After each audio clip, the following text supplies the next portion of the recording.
Alright, a wonderful good day everybody and welcome back here to my channel, God's Shadow, bringing you the control content. And before we jump into Grixis, I just want to mention that with this blue-white control list, I can also post the list somewhere. I've been extremely successful and like 85% win percentage over the last, I don't know, 8 leagues or something. So I'm 5-0'd 3 times and basically 4-1'd all but one other. So 1-3-2, 4-1, like 4 times, 3 5-0s, and yeah, 1-3-2. So overall, pretty successful, pretty good list. You have a shot against almost anything. The hyper aggressive decks you can catch with Blessed Alliance and ramp back up a little. And for the other decks, like you do have a chance against the Uru Omnath decks if you play tight. You do beat big mana for the most part, and you can also rumble with, as I said, the very aggressive decks. Blue-White is good because Path to Exile, Condemn, and Blast Alliance are supremely good removal spells against the new Death Shadow, Scourge of the Skyclaves decks that are running rampant right now on MTGO. So overall, I can only recommend you to play Blue-White if you're having trouble beating those decks with Grixis or whatever you're favoring. So in the sideboard category, the noteworthy mention here is Wormcall Engine, and I'm playing it over the Angel because on the one hand, the Angel can die more easily to say there is a Soulscar Mage on the board, so it's just 1 damage less that it has can soak, plus there are no replacement effects. So yeah, the Angel is just a little bit more fragile, although with 5 toughness that's already pretty big, of course. But more importantly, you want to be able to chain your Wormhole Engine out under a Blood Moon. So the double white is problematic for the most part because I do have to fetch double planes, and a lot of these very aggressive decks are bringing in Blood Moons. So Wormhole Engine just gives you a little bit of extra value there, and of course your opponents just won't be able to deal with it. Also, now this is against the mono red decks, right? But if you're playing against the Death Shadow Scourge decks, then your Angel's actually basically not doing anything because it's so small in comparison. So Wormcall Engine at least trades well and still generates 2 bodies, so can only highly recommend. And yeah, the rest of the sideboard is pretty straightforward. So just wanted to mention this as a little bit of a metagame tool that I want to give to you. And now we're going over to Grixis Lurrus, a deck that I, as always, haven't actually played yet. So and we're going to test it out. I had to rework the sideboard and the main board, of course, substantially. So the problem in the main board is that we don't have too many permanents that we can utilize the Lurrus on, right? So Snapcaster Mage is, of course, something that's nice to recur with Lurrus, but you're recurring it directly to the battlefield, therefore it makes it a little bit awkward in terms of mana, etc. But like recurring Jace is actually pretty neat, and Kroxa, well, it depends on the game state. Like sometimes you just want to have the burn, and then having Kroxa for 2 mana is better than for 4 mana, etc., etc. But overall, we're basically only using the Lurrus as a means to generate life and a little bit of card advantage, because due to Companion being just a silly retarded mechanic, we actually have trouble staying ahead of these very aggressive decks in terms of just raw card advantage, and our deck is built around card advantage, which is just insane. So that is why I made these changes. And yeah, we have to feature Fatal Push right now, as I said. Scourge and Death Shadow decks are everywhere, basically. That's also why I put Bloodchief's Thirst in the sideboard. Bloodchief on the other hand, also very good against Red and 6 and the likes. Then Grim Lava and Mantis in here, as well as Nil Spellbomb as cards that just pulse board, make my Lurus a little bit better. And then Cleansing Wildfire, Collective Brutality, Wildfire of Force as a means to combat the big mana decks. We cannot play the Ashiok due to the Lurus, so that's a little bit of a drawback, but I like the Cleansing Wildfire better anyway. And then there's a Damnation, because, and this is very specific to MTGO right now, I think, because so many people currently cannot find decks that can combat these either very much over the top value generating decks or very, very aggressive decks. Some just tend, like, I've never played versus Boggles as much as I currently do. It's basically one time every 10 games, so yeah, about 10% of the meta. And therefore, yeah, I just want to be prepared. I want to have the ability of like bouncing something and then killing the fucking thing. Of course, Liliana would be better, and I could actually Liliana something, right? Liliana, yeah, Liliana's Triumph. This might actually be a little bit better. I don't have a Liliana Planeswalker, but yeah, for these purposes, it's actually better. And it also doesn't target, so Veil of Summer can't get around it. So that's actually pretty neat. So let's jump into League right now and see how it goes. Alright, welcome to round number 1 here. Now we have to show our Lurus. Oh, the Dream Den.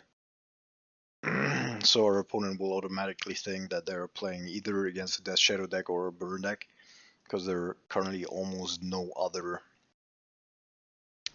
Lurus decks.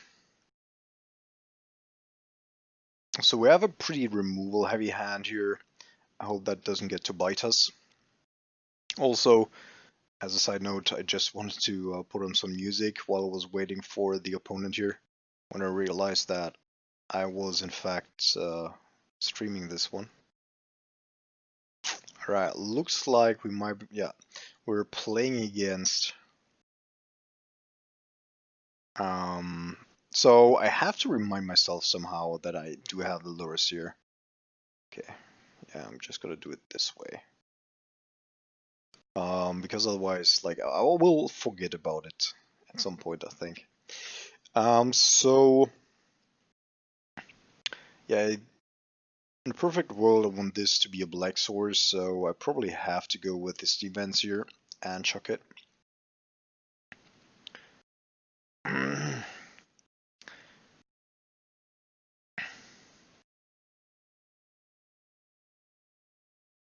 Hardened Scales is actually not a super easy matchup, especially not without having access to Qualitas, because and without Brazen Boar actually, because Hangerback Walker just in and by itself is such a big issue right now already. Yeah, and there we go. So now I could and should probably kill this. He will probably protect it with the Welding Shore.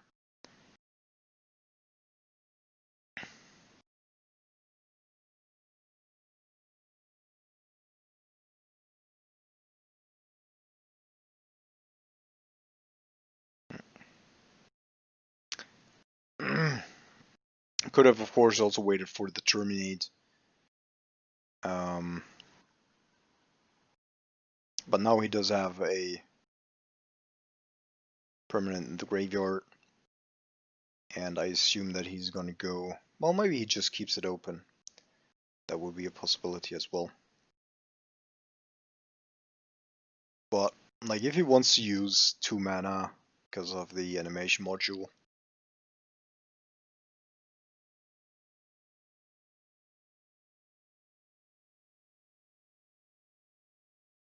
Oh my fucking god. Wow. That's super annoying.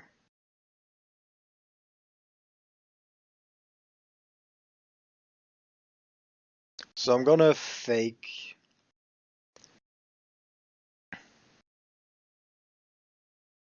Okay, he's not even going for it. Alright, so we have to do it the hard way. Gonna go after that one. And then he's gonna pump the other one. And we will have to bounce it at some point, I think.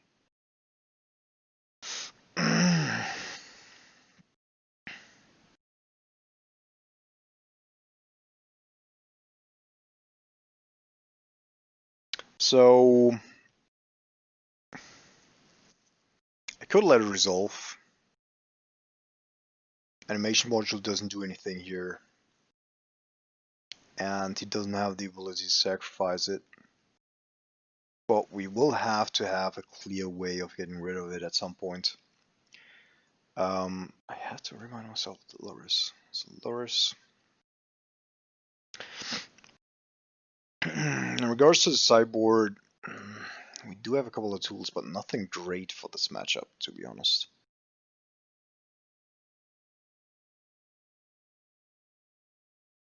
I think I should just kill it.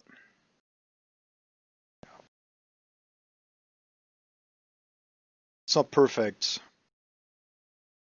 but should be able to offset the life loss of the Thopters at some point.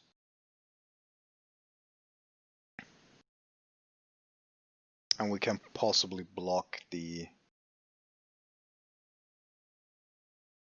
servos with Lotus at some point as well. Don't tell me it's a third. Okay, it's a Walker Melissa.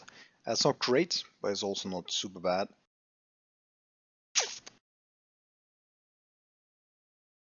Alright. So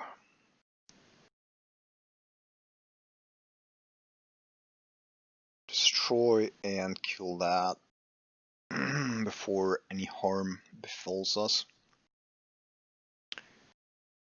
So we're down to 14 if he attacks with everything. We're down to 10. If we draw another land, I will be able to get the Lurus into my hand and then potentially kill something else with the Drowning Law. Yeah, but these types of storage, like double Hangerback into Walker Ballista, it's very problematic for a deck like ours that is reliant on spot removal. Another animation module, great. Alright, Throne of Geth. Cool. Alright, so let's grab the Lurus here.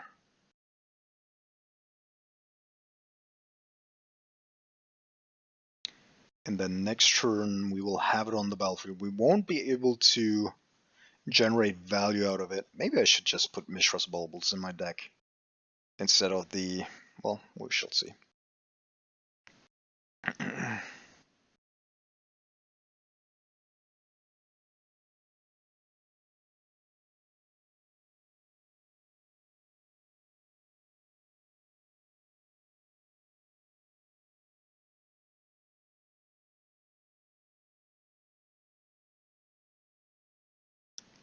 It's a third Hangerback Walker? You got to be kidding me, man. So I kind of hope that we draw another land here, because the last card in his hand appears to be something weird. So I would actually like to go ahead. I mean, I could also just return the Lurus, but I probably need the life gain quite soon. So I just want to make sure that my Lurus survives here. And then I think the only card I really lose to is potentially a 1, 2, 3, 4, 5, 6. Yes. The card that I lose to is a Argborn Ravager. That was another Walking Melissa. So it was good that I did that. Because otherwise I would have blocked and then the Walking Melissa would have caught me. So now everything's fine, but Argborn Ravager. Okay, land's fine.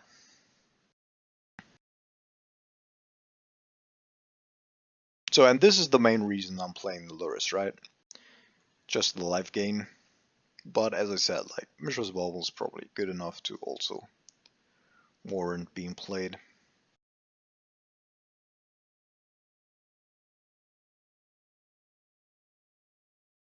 Alright, so that one.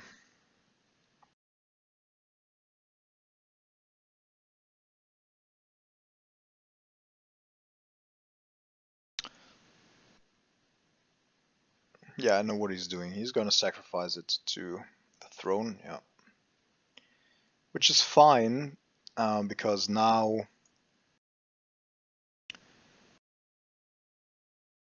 I actually trade evenly. Like now we're 3-3 in terms of life loss and life gain.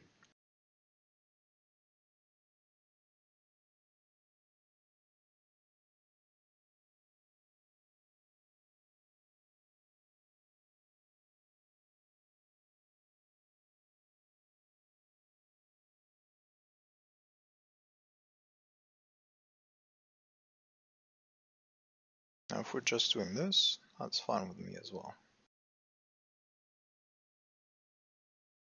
Let's see if he's got the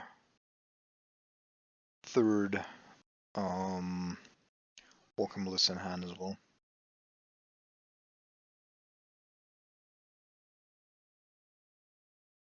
Alright, same procedure as every year.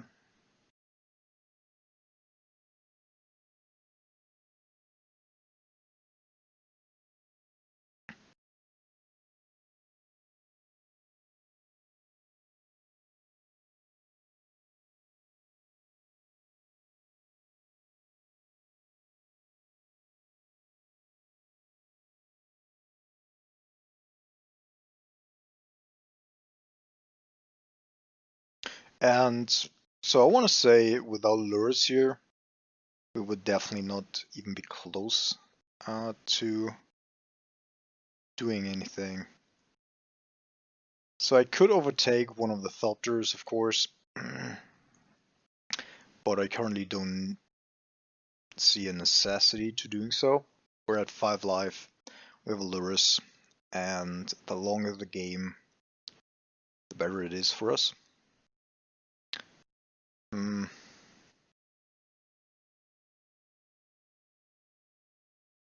Actually, quite funny this thing, because if I overtake it, I can actually put counters on my lures and grow it that way.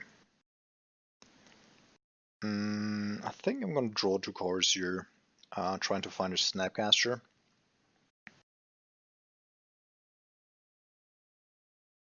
There we go.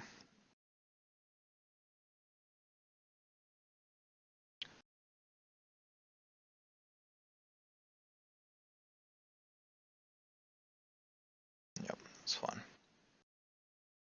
That is all fine. We're attacking.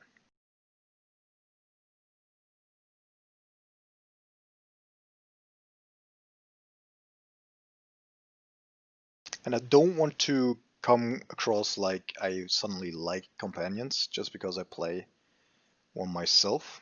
I still think they are a huge mistake and should never have been a thing.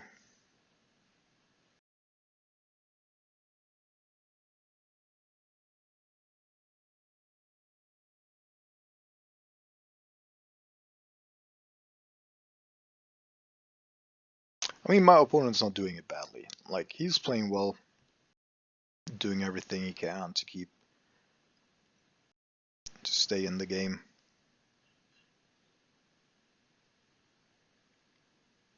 As soon as there are corners on this thing, I'm 100% gonna take it.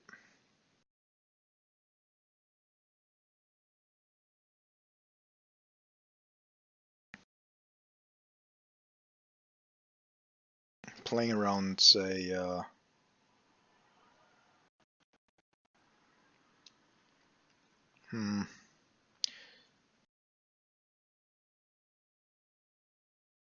just gonna counter it.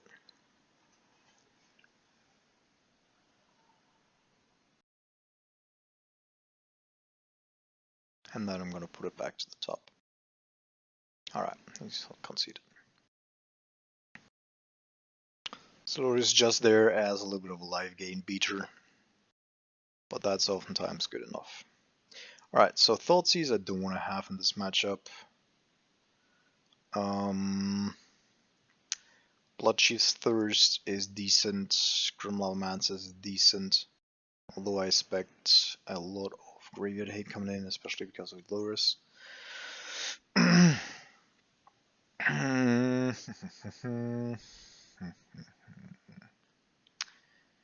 think on the draw I'm going to cut one Jace.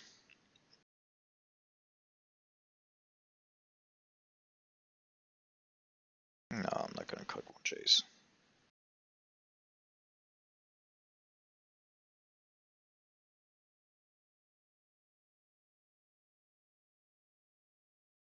I'm going to cut one Cruxa and one Jace, okay.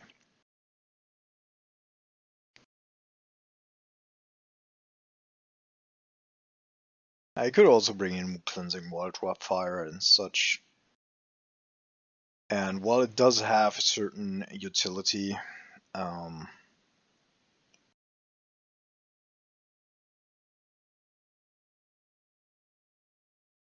think I'm going to keep.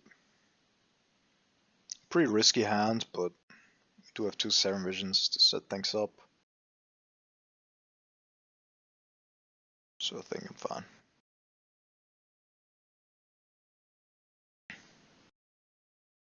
Also, not having access to Plague Engineer in this matchup is of course also very, very hurtful. But, vis-a-vis.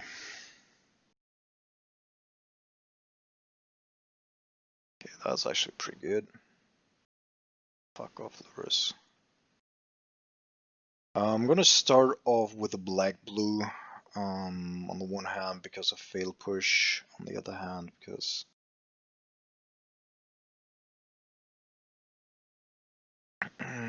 of the drone lock.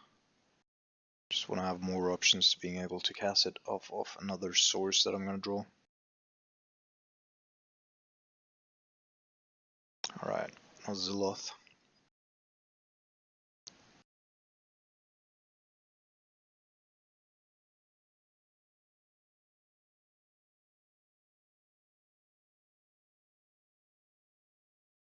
I mean, he's not losing it, so I could understand. I could see him here.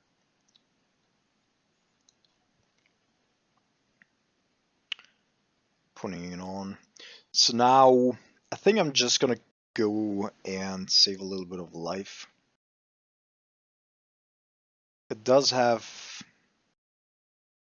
its disadvantages, but I think the trade-off is too big. Right, Bloodchief's Thirst. So I think all of that is actually pretty good. A little bit more removal for 1 mana is decent, Serum is decent as well. And this way next turn I have the ability to basically use all my mana.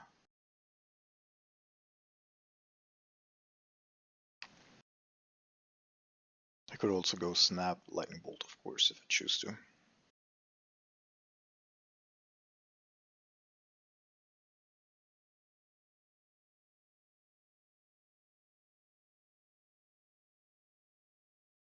So I kind of want to kill it.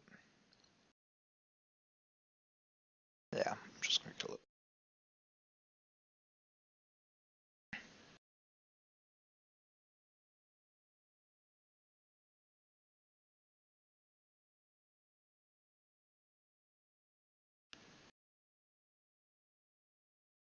We definitely need to get to a K command or an Archmage's Charm before that Azilioth.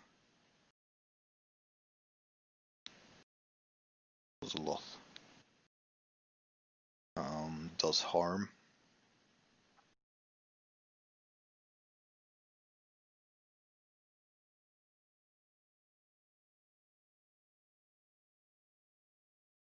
So I don't care about this because we do have enough removal. We just have to get rid of the Oceloth at some point. So as long as he's like trying to protect stuff and doodling around, I'm cool with it. I'm fine with it. Because I think like how this all is being set up, I assume that at some point we're gonna meet. So I need the Mystic Sanctuary, and the Grim Lava Mansa isn't bad per se, but we're super slow in our development here. So I'm gonna put it to the bottom, I think. Put this to the top. And then next turn I do still have a snap push or a snap lightning bolt if I want to. And I can go from there. Also, of course, as long as I intercept in the beginning of combat, I can also stop things from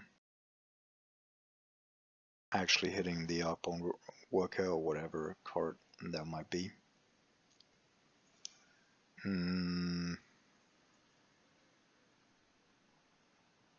This seems somewhat dangerous, especially with the Ingmoth Nexus.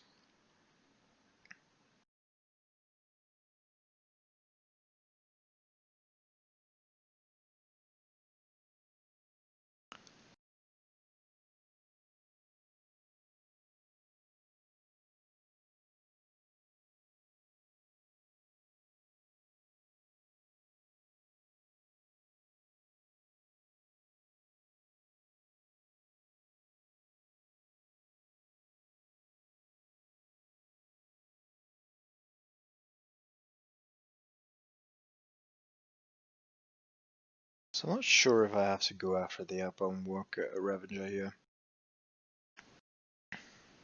Next turn I can block the Archbone Ravager with his Snapcaster Mage and kill something else. Yeah, with this thing here, it becomes crazy quite easily. Not gonna lie. Even without hardened scales.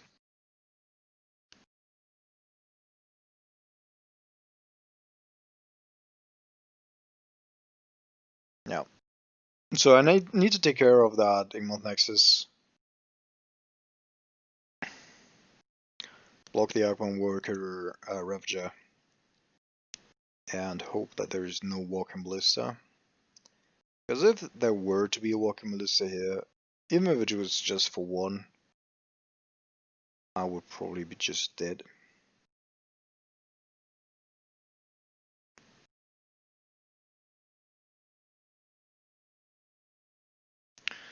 Alright.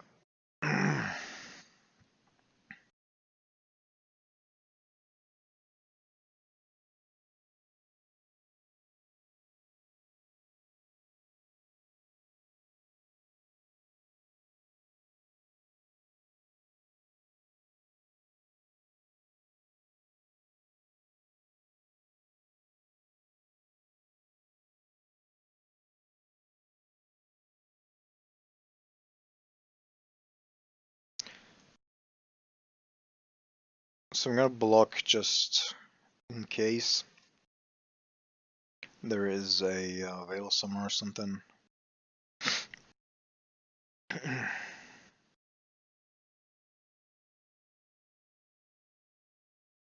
And then even if he has a Walking Ballista or a right, putting everything on that Ingmoth Nexus. And now we have to really be careful and play around a Veil of Summer.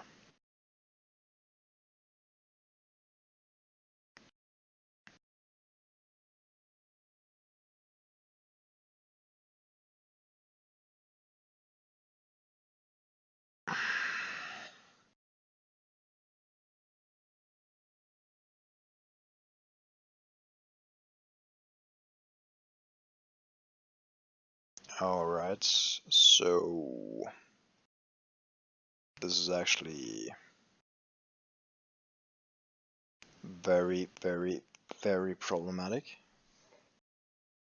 Because I cannot kill it with this thing unless I leave myself open to just dying to a Demon Nexus.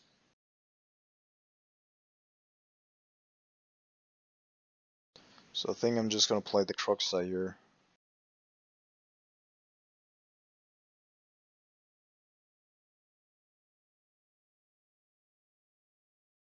Our mana hasn't lined up perfectly. I potentially should have just fetched 4 Ace Demons here.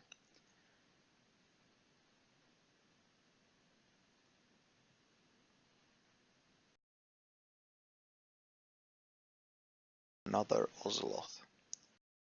Okay. So I assume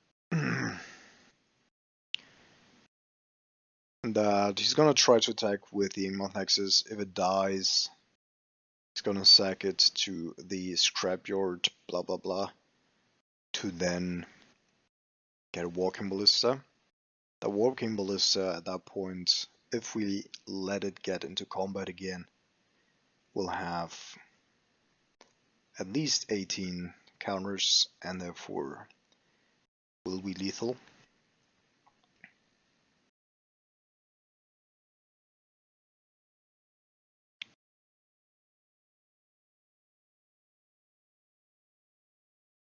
And there's Walking Ballista. Yeah, that is actually very, very, very problematic. So I need to let this resolve because otherwise, obviously, Inkmoth Nexus kills me.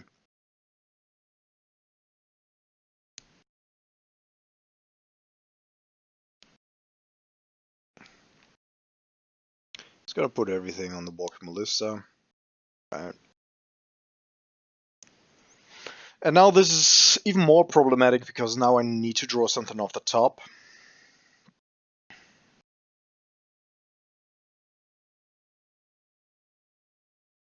But we shall see. Like, the only thing that's really interesting here is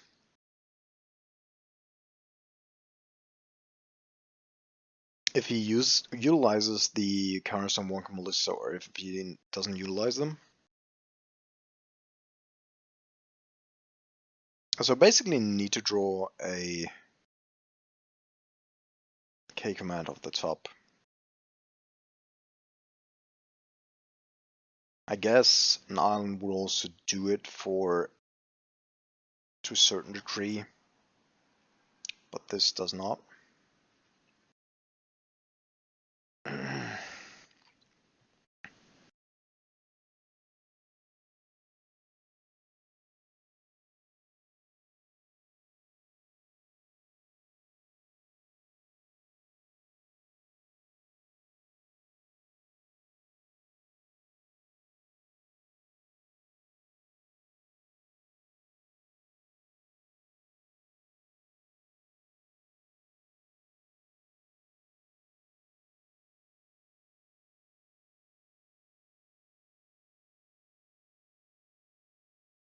Alright. Maybe it still does. Depends on what he targets. Like if he targets the scrapyard, blah blah blah, with the counters, but then... Well, I think we get one more turn. Not 100% sure, but I think we get one more turn.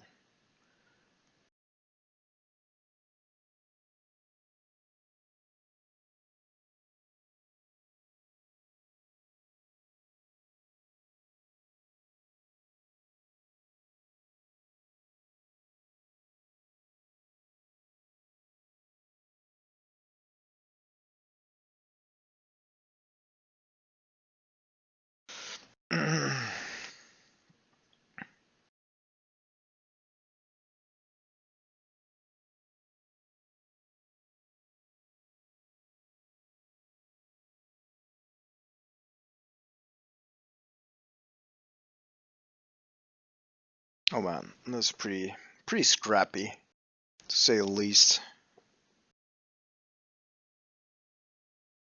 Is he sacking the Ozeloth now?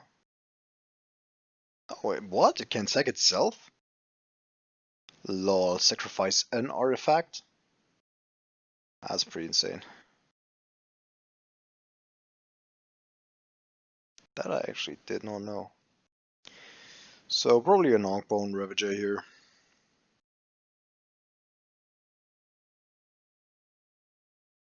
Or another Walking Melissa, that's also possible.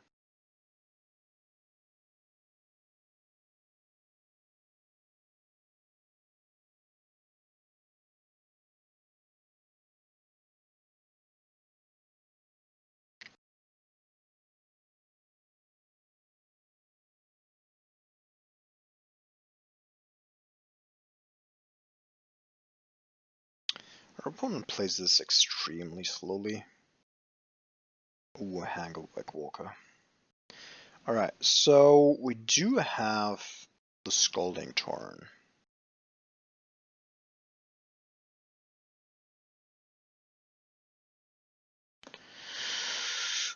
We still need to find, desperately need to find a K command to get out of this situation.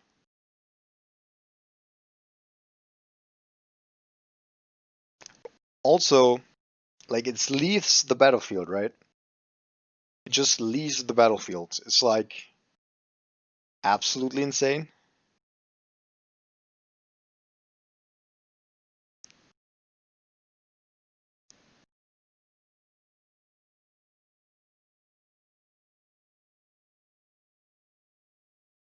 Like, I would have accepted if it was like dies or whatever, but leaves the battlefield is pretty fucked up.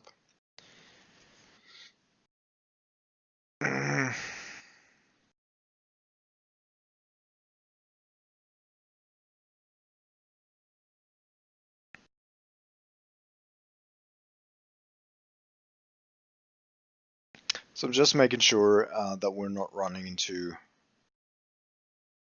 like, that we're not dying to Blink Moth plus Walking Ballista. Now Damnation would actually be pretty decent. Damn it. That is horrible. Could of course bounce the Otherloth whenever a creature you control leaves the battlefield.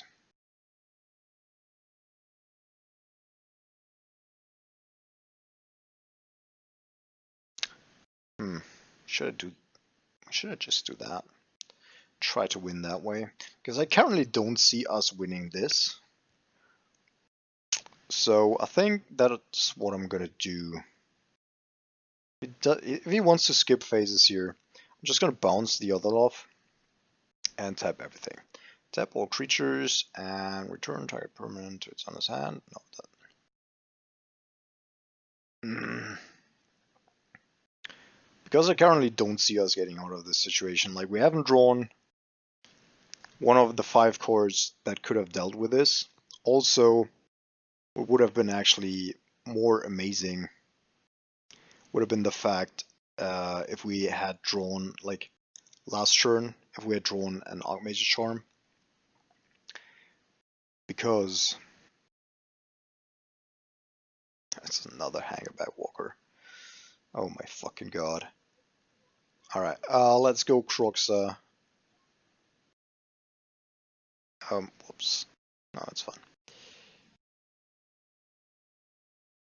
This one, this one, this one, done.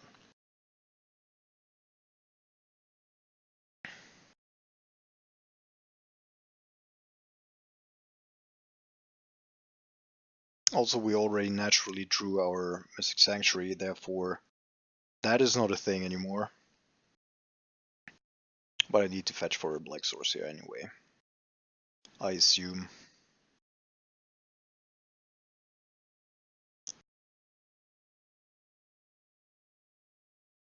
I want to see if I want to do anything differently post-board, but I don't think so.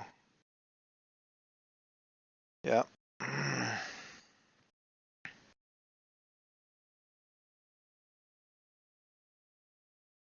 Another walking blister. Yeah, I need to counter this.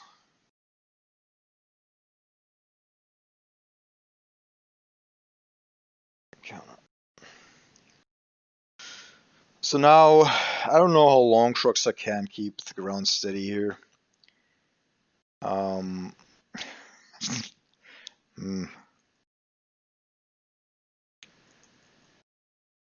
assume not for too long.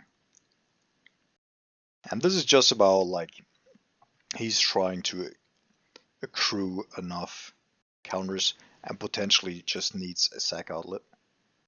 Like as soon as he has that, like this, it's basically over. But our opponent's down to 5 minutes already. Therefore, maybe we actually have a shot.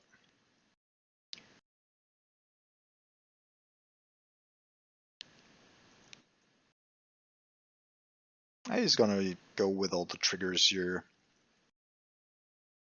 which is fine with me. So all that costs time.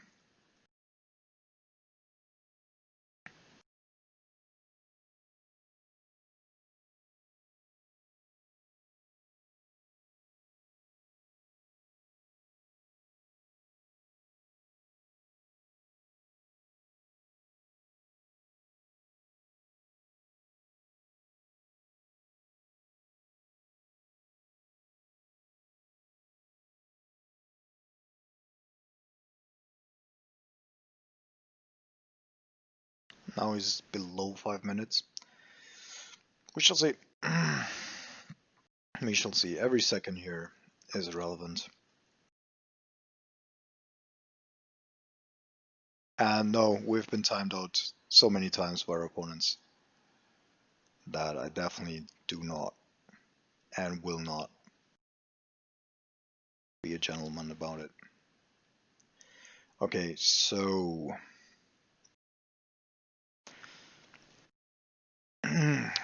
although being a little bit clunky. Oh shit, I did have Lurus. I forgot about Lurus again.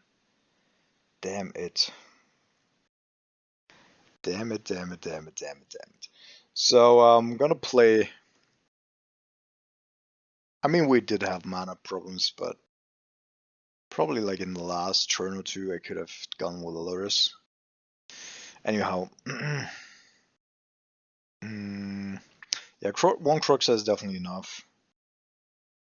And otherwise...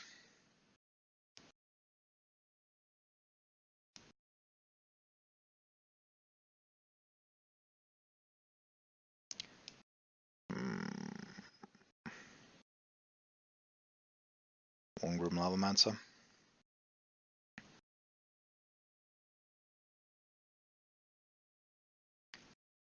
Let's see.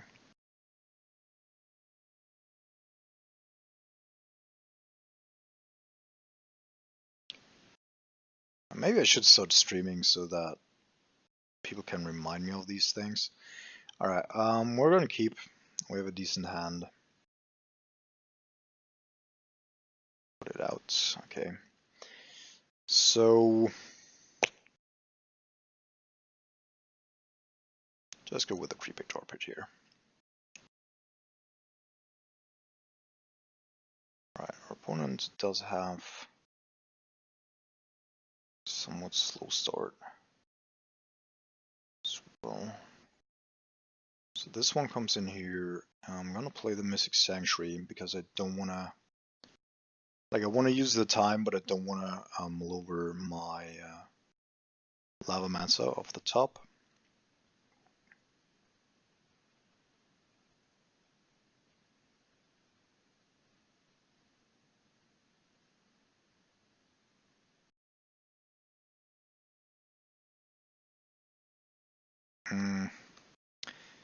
Well, potentially should play around a Veil of Summer. I think that's probably the worst case scenario for us.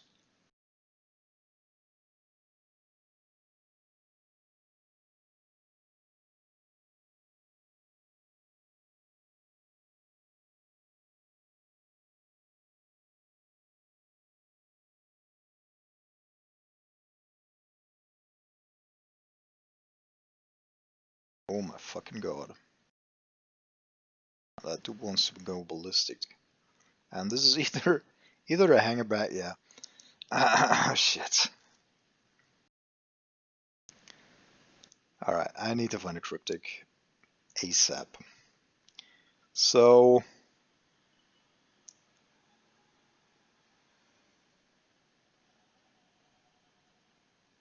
I'm just gonna fetch for a basic here.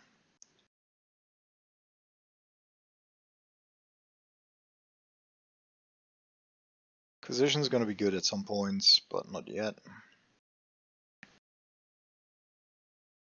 And hanger back we could easily lose to. Within 3 minutes. Because I literally cannot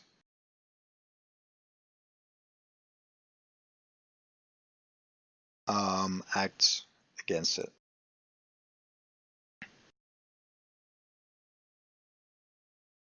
If I do, I die. Another K command, which is good, of course, by itself. But not really in our situation. So let's go ahead here, go with the snap. We need to find a cryptic command, there's just no way around it.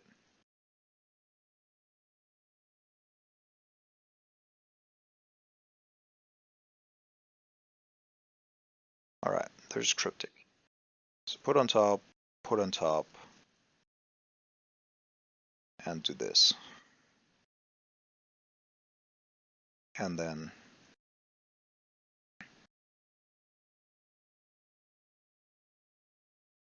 don't do anything else. Yeah, snap. Hopefully there's not more to come. Alright, cool.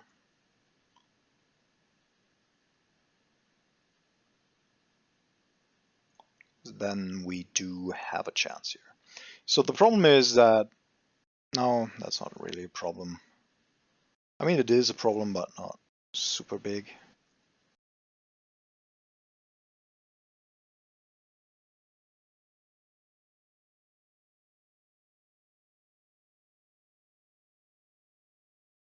Because typically, of course, I would like to fetch for black source here. But 1, 2, 3, 4, like I cannot do that because otherwise I can counter it again. So return, draw card.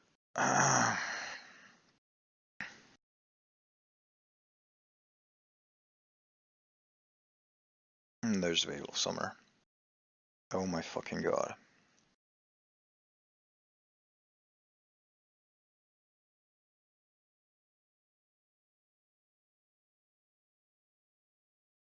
Don't tell me you have another one.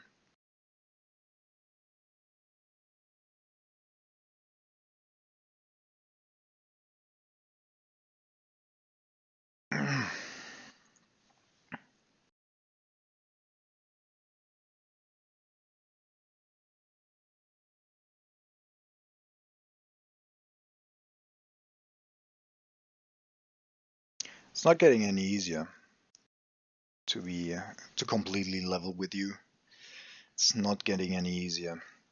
Also, I mean, we haven't seen that yet, but yeah, I'll need to block with my Grim Lava Mansa to get into a situation where I can end of turn bounce the hanger back.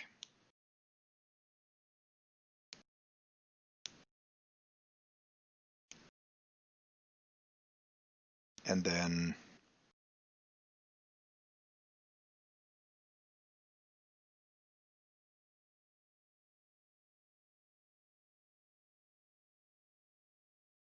fuck.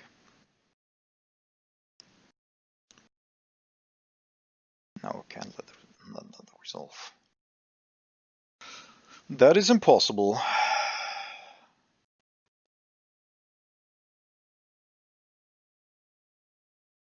So bouncing it here doesn't make a whole lot of sense, right? So, whoops. So I'm just gonna counter draw.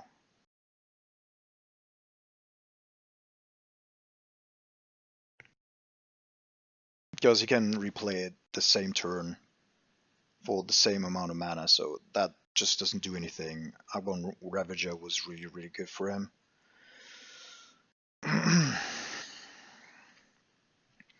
And now I have to stop him from just getting anywhere. Return and discard.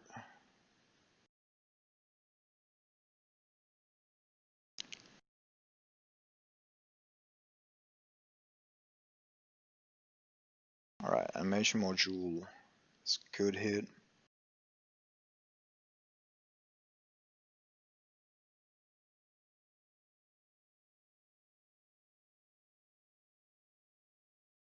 Alright, I will go with return and destroy that. Right? No. Just bolt it.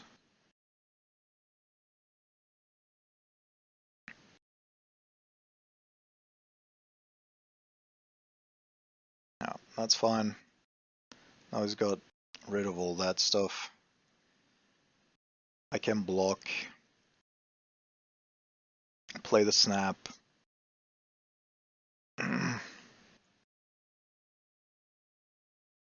Oh yes. Oh fuck yes. Oh you little motherfucker. Oh let's see. Gain control.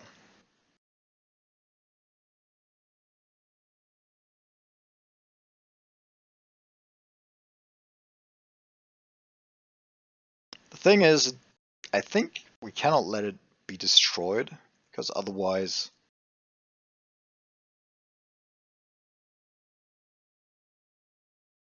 like I'm even willing to take the 2 here, just to not run into a weird combo of Veil of Summer plus something. Although I don't think that is something that I have to expect here, so. Yes, we won. What up? And we would have actually won this one. So great.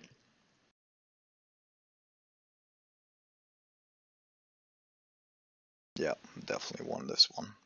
Wouldn't have been able to do anything anymore, and we would have just chipped in for 7.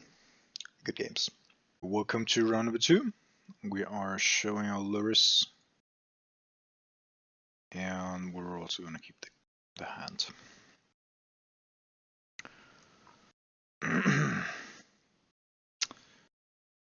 I always forget about this card, and I don't know how to fix it. Like, it's super annoying. Well, now it's gone again.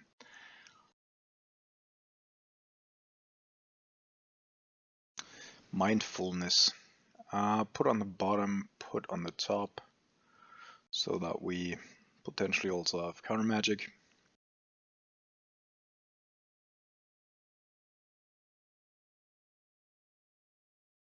Alright, that's super weird.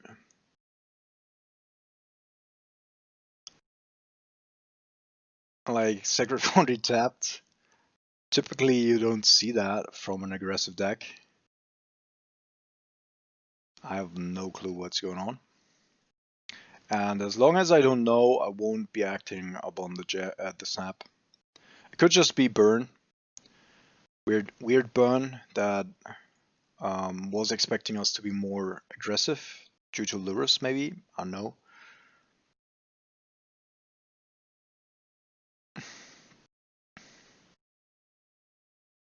Nope, burn doesn't play planes. So, still mucho confused. But maybe the K command can give us a little bit of an idea. By the way, I don't think this is Enduring Ideal, but I saw Enduring Ideal be like, I think it topped the last challenge. Oh, alright. Now we know. Now we know. So it's apparently some sort of red prison.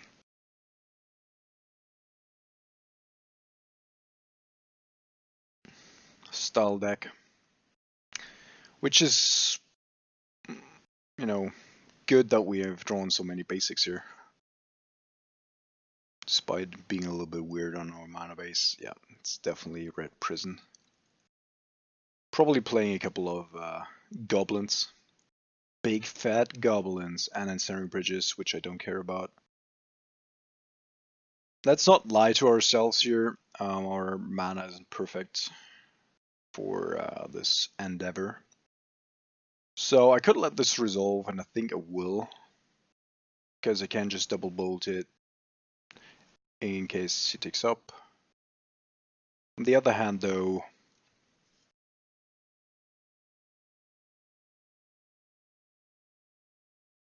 yeah, just gonna let it resolve. And the reason being that potentially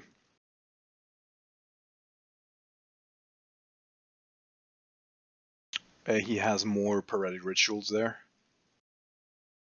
Yeah, Sim Spirit Guide. So I would have put it on 3 because I would have liked to protect my K command.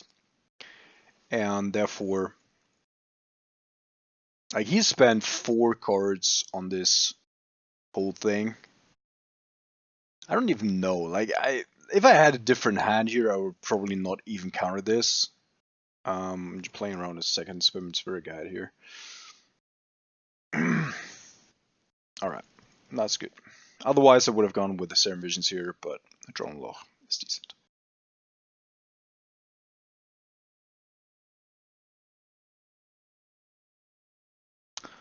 Yeah, and I mean, honestly, there's just no reason for me to...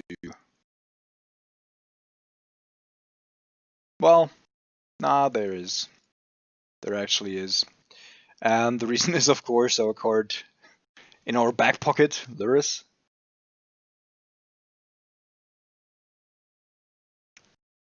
Which is very difficult for us to cast under a Blood Moon. So, because we need double black from basics, and finding the other black source here is possible, but not likely. So,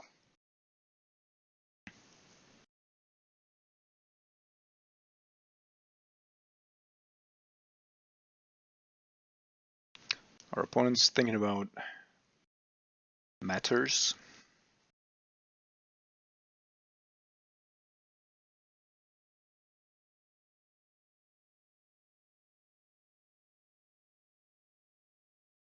What else do you have, friend? Maybe I should not put it on F6. Which for me isn't even like F6, like I have other numbers.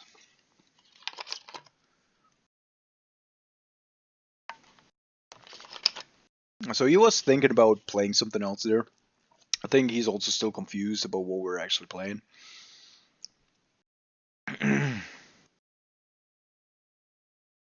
And I expect a lot of graveyard hate post-board, but I always do that now with Luris. And last game, we actually didn't see a single piece in both post-board games, so yeah.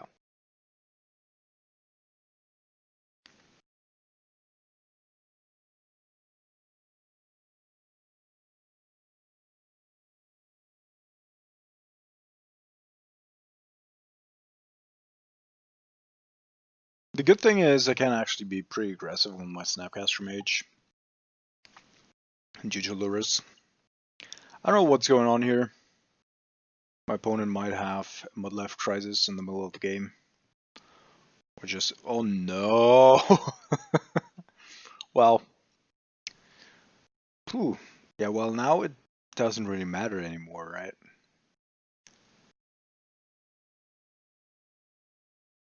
Yeah, now we feels like, what the fuck is he doing?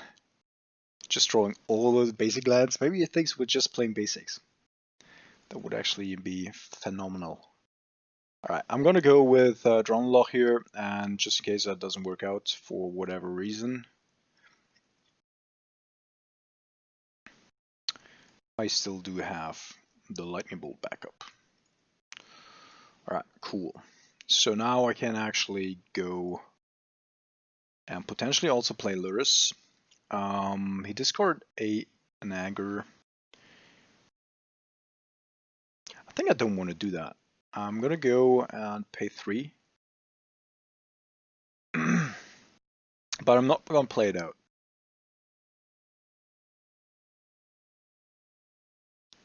Yeah, see? Alright, I'm gonna go and push my Snapcaster Mage so that I can recast it with Lurrus. And then go with the Serum Visions. Next level plays, people. Next level plays. Alright, so I could of course just go with the other basic here. And why wouldn't I, right? Yeah, and this goes into this.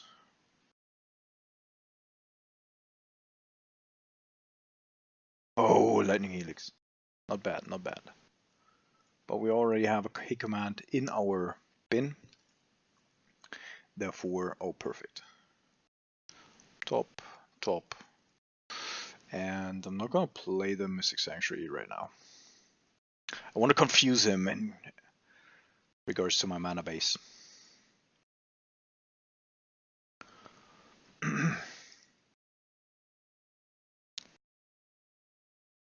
Oh, another Blood Moon. Well, I think this time around, you know, just gonna let it slip.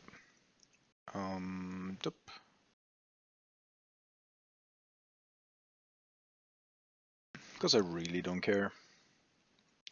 Turn and discard.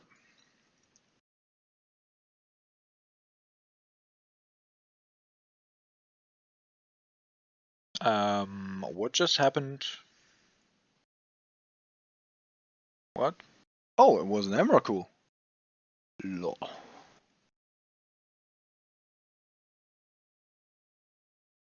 So our opponent is playing Emrakul, which means Emrakul the Eon's Torn also, not the other one. So there's definitely a Nahiri in here as well. Which means post-board I'm probably going to switch out Terminates and Fatal Pushes for Bloodchief's things and Liliana's things.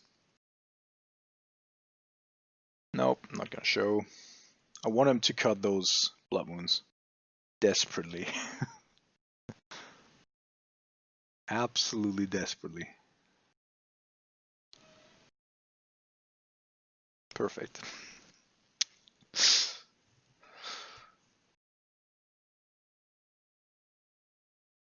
Yep, we are a weird people. So this is gonna go out, this is gonna go out. I'm gonna go with... Could actually also go with Cleansing Wildfire, but he's probably playing a fuck ton of... So I want to have Bloodchief's Thirst as a means of getting rid of Planeswalkers and Nahiri. And Liliana, because of Emrakul, should it come down, yeah, he just has to sacrifice it, so that's fine. Other than that, no, Spellbomb would only be necessary if our opponent was to play. I do want to have my Thought Seizes, to be honest. I think I'm not gonna bring in the Nil Spellbombs as long as I don't see Season Pyromancer, therefore just gonna ship it.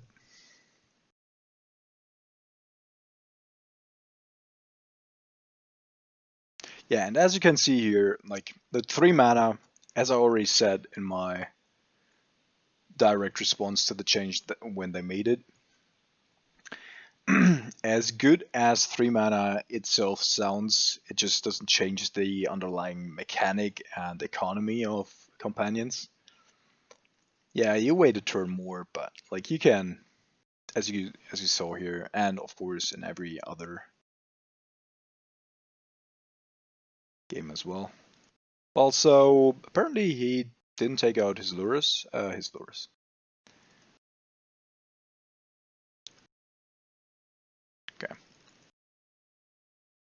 So the absolute most broken turn 1 possible here by this deck.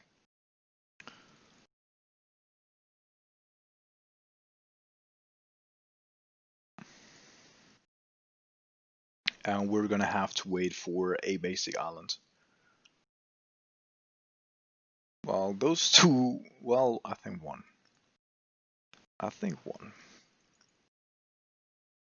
Because otherwise, I don't think that we can play a whole lot.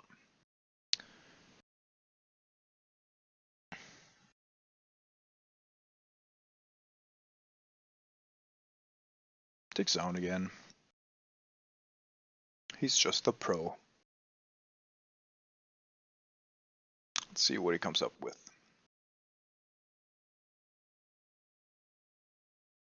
Like if honestly, turn this. Great. Like you don't have anything better in your fucking sideboard than a fucking Trinisphere? Are you kidding me?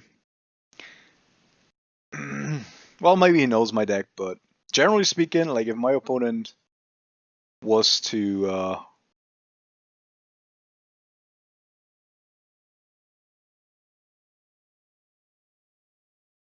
yeah, this is gonna be a long game. Like if we want to win this, I need to either draw another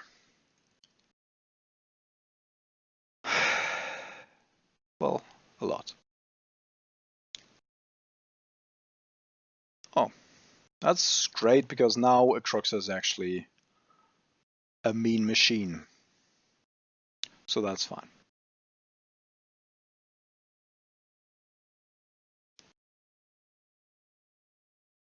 Yep.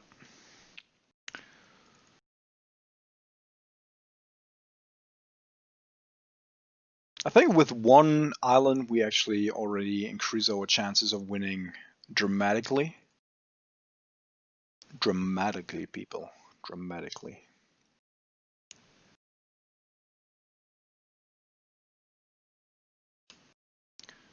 Yeah, I mean I could also... There's no realistic chance for me to ever play Augmented Charm or Cryptic Command this game, so...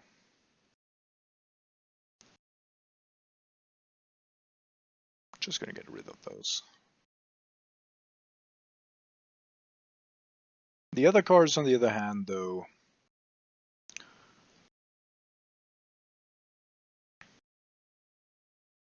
Oh, Chandra. Phew. That's pretty rough. Okay. Summon Spirit Guide. Also pretty strong. Alright. So I kinda just wanna go ahead here and...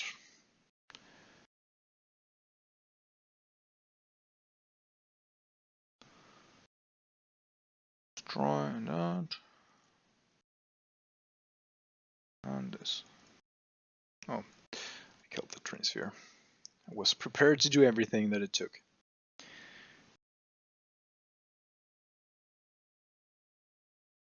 So we are now through 1/3 of our deck.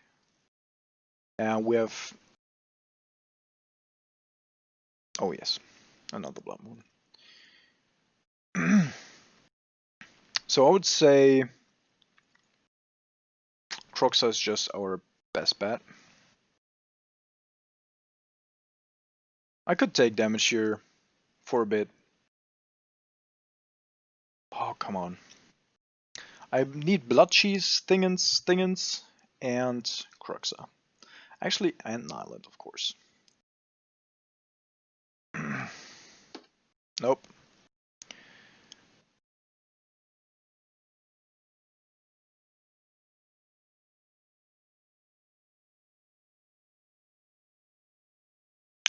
I'm gonna keep a little bit of leverage here for the case, just in case our opponent draws a Goblin, whatever. Goblin Chieftain, Goblin Rebel Master. Some of that sort.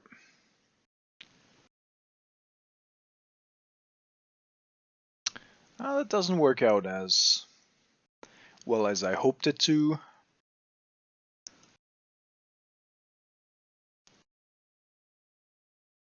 Oh, we have a lot of good hits.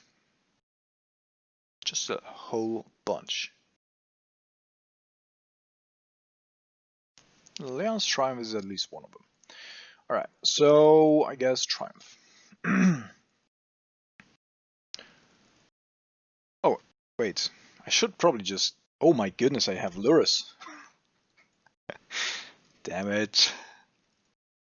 Forgot about it again.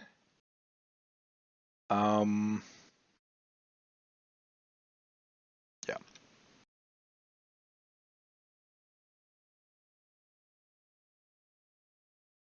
Okay, so we're gonna pay here 1, 2, 3. And then just discard a bunch of creatures because we can get them back with Lotus anyway. 1, 2.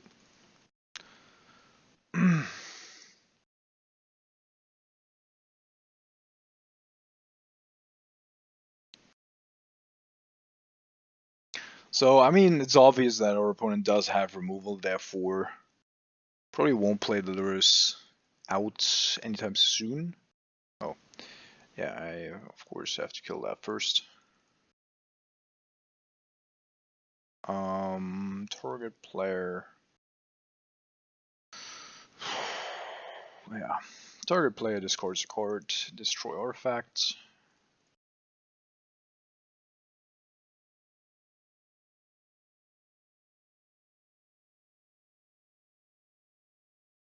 Anger.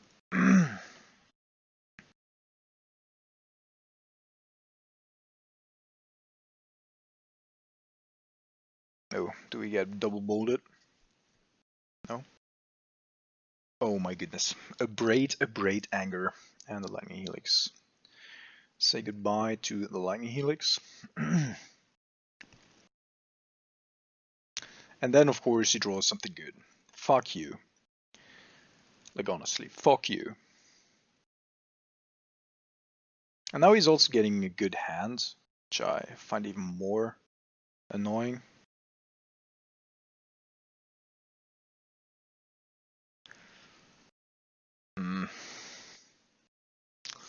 So now...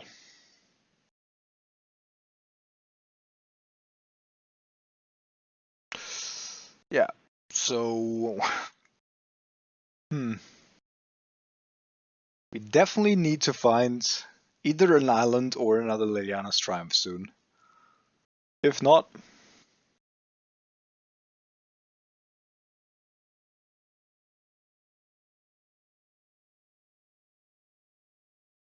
Well, that's annoying as well. Not gonna lie. Blocks most of our opponent's stuff too, but that is annoying indeed. Okay.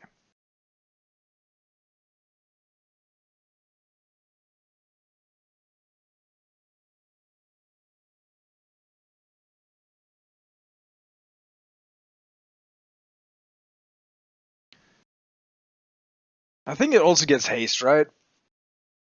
Nah. Yeah, it gets haste. That's not good. Okay.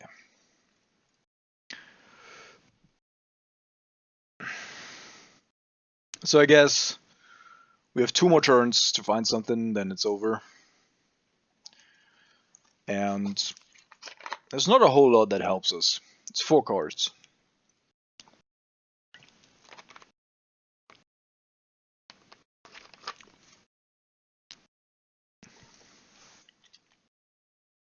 And there's a Corn as well.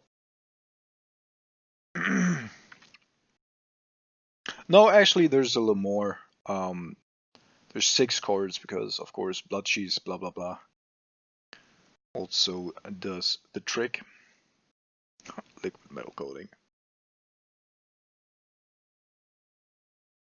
Oh my goodness, this guy.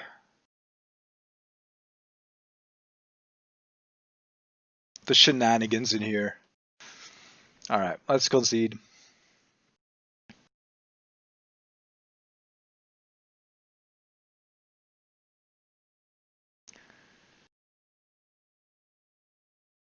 Alright, yeah, for the foreseeable future, like, not even a Cruxer, like, nothing. Alright, so, does anything change for me? No, it doesn't really.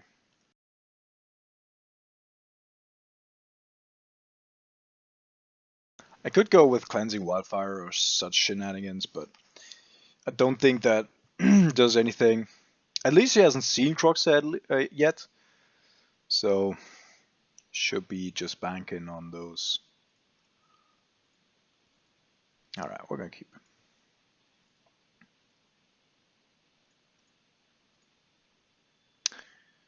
So to avoid the shenanigans that we just saw from him, I think I have to start off with an Inquisition here.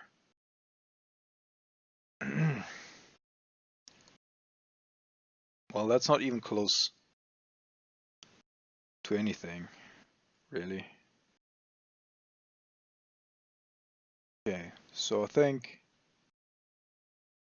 we're taking the Lightning Helix because the rest of his cards, well, do something, but not necessarily a whole lot.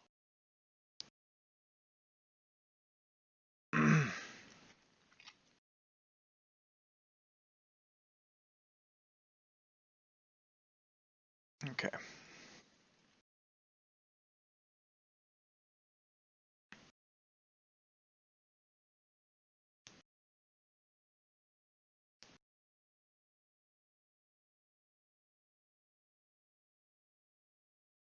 Oh yes, go with the Sim Spirit Guide. And also, fuck you, bitch. I think just in case I have to put it on 2, could always have another Sim Spirit Guide. Whatever.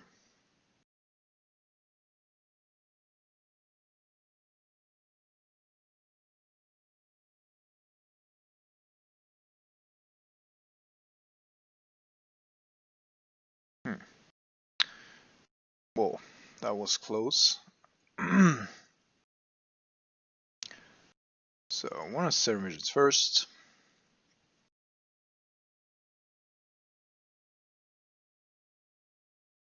Oh, thank God, thank goodness, an island.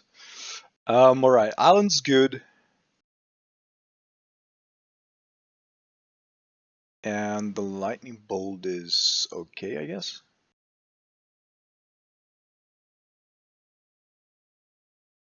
And this one. And that one. So if he plays an Ahiri here, I think it cannot kill us, personally. Oh, also does have a Chandra. Oh, it was a Chandra. Oh, never mind. But ticks up. To kill our Jace. Okay.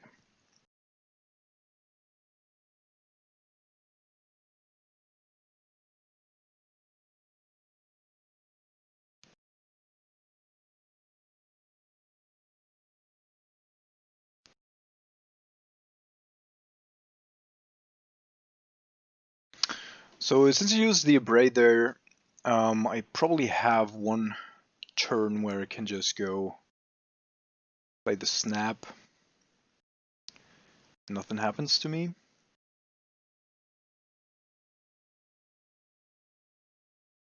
Could of course also just attack. Yeah, maybe I just attack with the Torpid. And next turn I can kill the Chandra with my Lightning Bolt.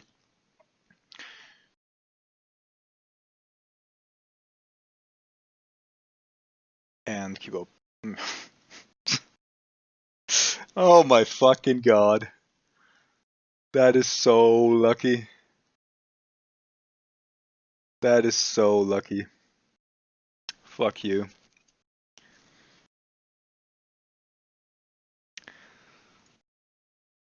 Fuck you, honestly. But we shall see. Also, we haven't drawn a single fetch land, otherwise, you know, would have been way easier for us to mitigate this. But we're not done yet. At least this time around we have access to 1.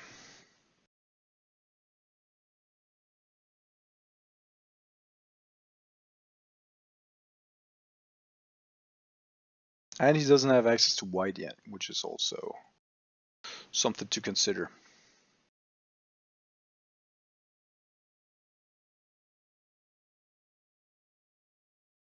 Alright, just land. There is Bloodchief's Thirst. So I think the best way to go, I mean, we can of course also try to mill him out. I think I'm gonna ditch this because I want to keep this for a potential Emrakul down the road. And I'm gonna go take this one up and then draw step, Snapcaster. Okay, command him.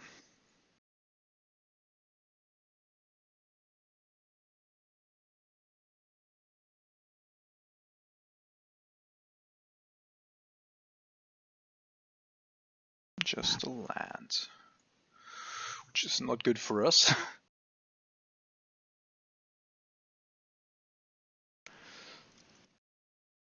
So if I keep going here with the Snapcaster actions, so snap, K command.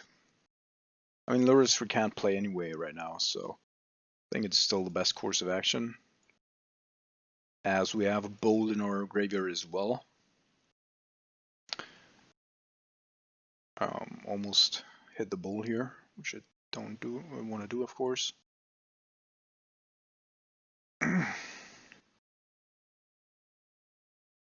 Yeah, that was Nahiri, which is good. So I think we're gonna start off with Serum Visions here. So I want to know, or want to set up what I'm gonna do here. And I already found something that I like.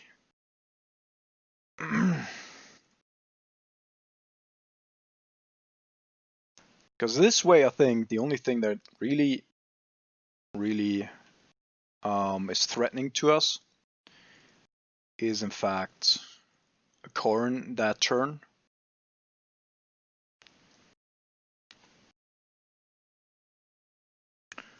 And this one just takes up.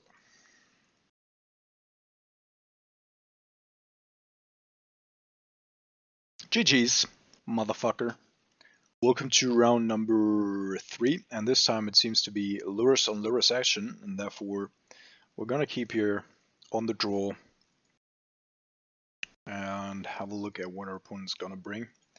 Our opponent's on a mulligan to 5 and is playing Boggles. Didn't I tell you? Didn't I fucking tell you? Alright, so our main board is really bad against Boggles. Not gonna lie. So what I'm gonna do is I'm gonna go Serum Visions. Also, that we're on the draw here is very unfortunate. I'm gonna put that to the bottom. Although, well, I need the life, and I already have the necessary mana for a potential cryptic lock. So there's only 2 ways we're getting out of this ahead pre-board. And that is either he does not have anything else here, and I can just block the thing before it has an Umbra on it, although that's very unlikely, but I have to. Never mind. Yeah, Daybreak Garnet, sure. Alright, cool. So now this is 6. So it's a 2-turn clock from here on out.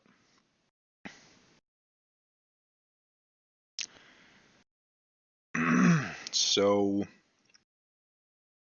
what I'm doing is I'm gonna play the Snapcaster, go with the Serum Visions, and hopefully be able to lock our opponent out of this game. So it has first strike, therefore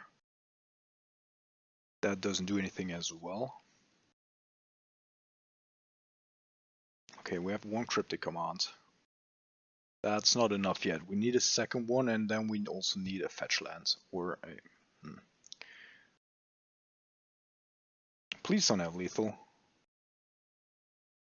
Okay. So we can fetch one more time, which means we actually cannot fetch for...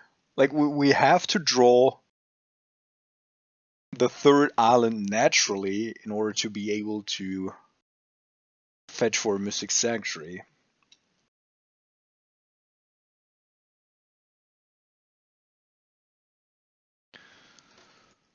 Whew. A lot of things.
Alright, welcome to round number 4, and apparently OBS did it again, so I assume that half of the last audio or the last match you actually didn't hear, which is pretty fucked up.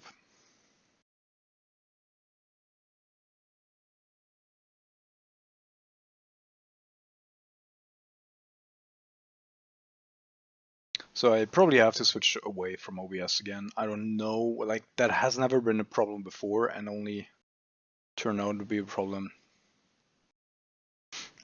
a bit ago.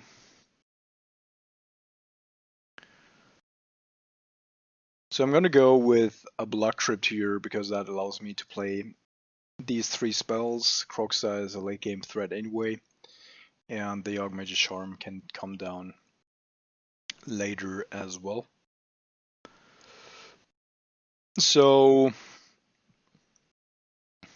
he doesn't have any threats, of course, but I still think I'm gonna go after the Vial here because we probably need a little bit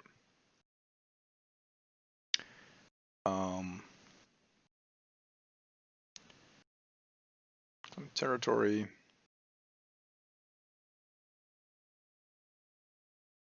To set things up. I can play this tapped and then just kill the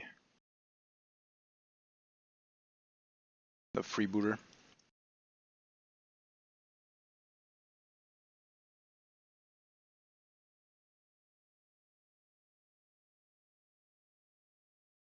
I mean, you know, the parish is annoying, but we can also handle it. Just that my Drown Loch wouldn't be able to kill the Kitesack freebooter afterwards anymore. Therefore, I have to go after it first.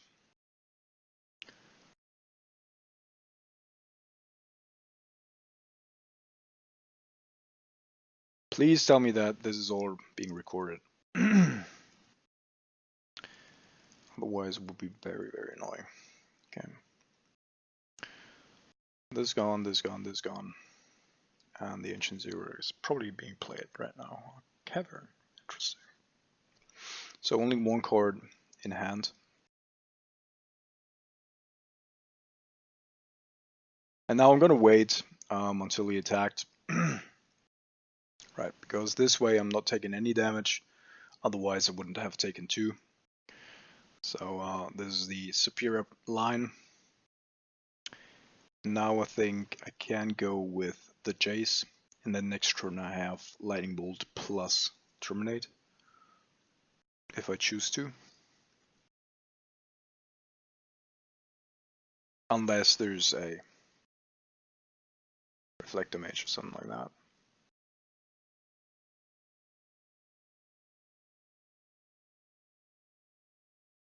Now that's annoying, but not doing a whole lot because of the Jace, unless again it does indeed have a Reflector Mage as well.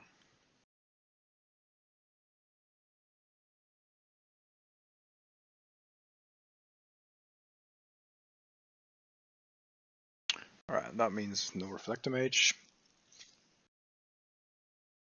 Which in turn means probably gonna ditch this.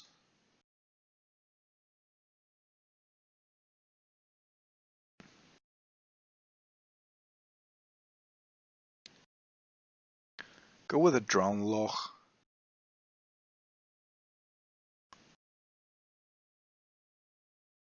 Because that's my most efficient play here.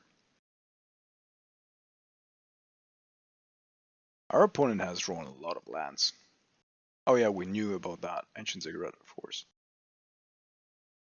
Yeah, I assumed so.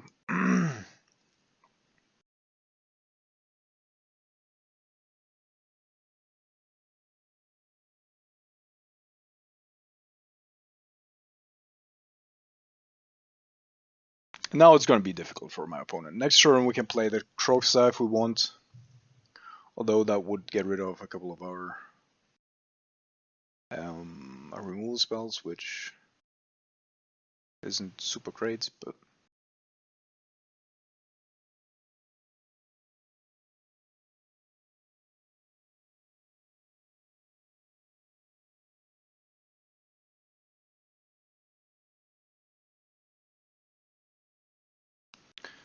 Um,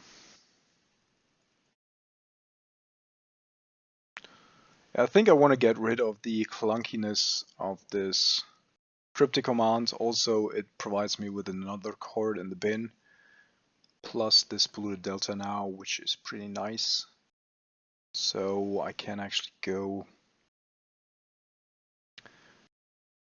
Well, I'm not gonna go with the Mystic Sanctuary because 1, 2, 3, 4, 5. Yeah, that's enough.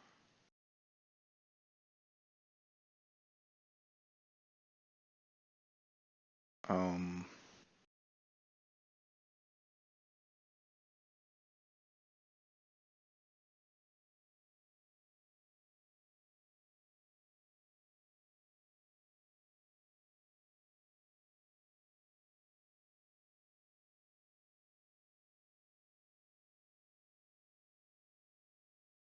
Could have, of course, also just gotten rid of the Meddling Mage Old School with Inquisition from the bin, but I don't think, like, he has to find other solutions here to his problems. Also, he then cannot name Major Charm, and then on the battlefield we're just way ahead.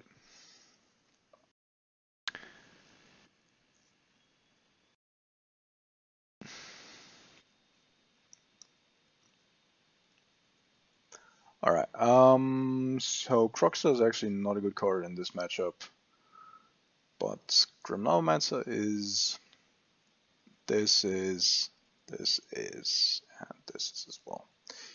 Okay, cool. Cryptic out, this one out, and I think, well then, Croxa can come in. Even Archmage's Charm is actually not great. We could also go heavy after his land base, like ditch the Archmage's Charm, ditch the Croxa, and just go with full Cleansing Wildfire. Alright. So really the only thing that I need in this matchup, post board, is lands. Because we have so many removal spells. Yeah,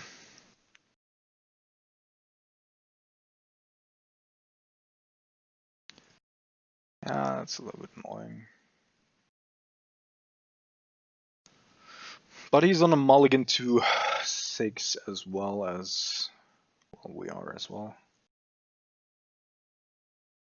Our hand's not perfect. It's like, out of all the possible hands, we probably got the worst. But it's still fine.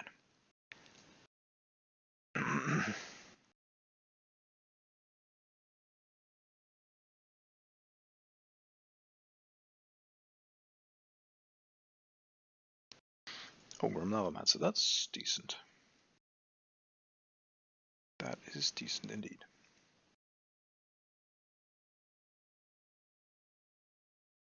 Ah.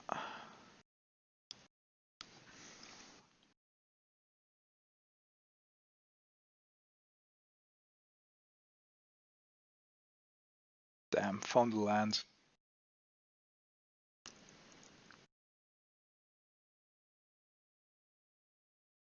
Otherwise would have been, well, dismember.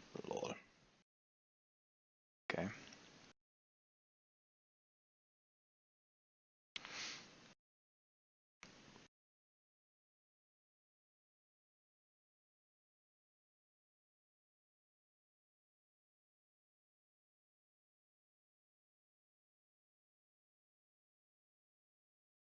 So I'm gonna wait for, oh, it's an Aurag champion.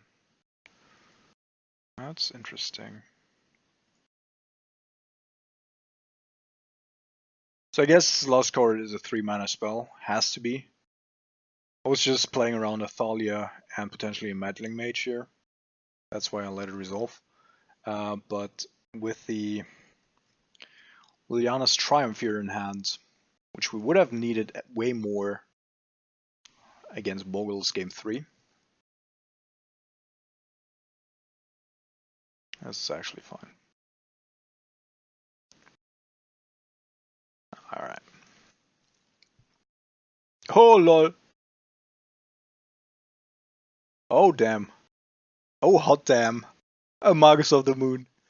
Like I did see many things coming, but I did not see this coming.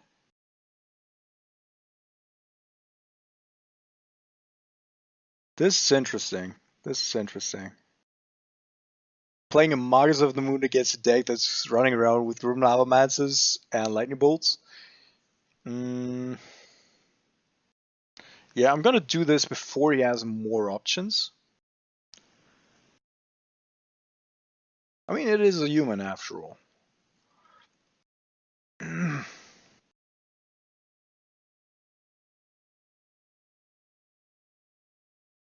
But I mean, I'm not too worried.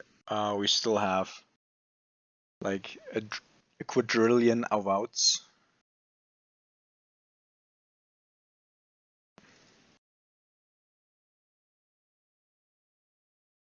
And of course, now he can basically only play 3-drops, like nothing else anymore, without a. Yeah, you don't have it, dude. Oh man, this is funny. Because, I mean, he does have a couple of 3-drops, but not too many. Well, never mind. I should probably um, at least pay for lures as long as I don't have anything else to do.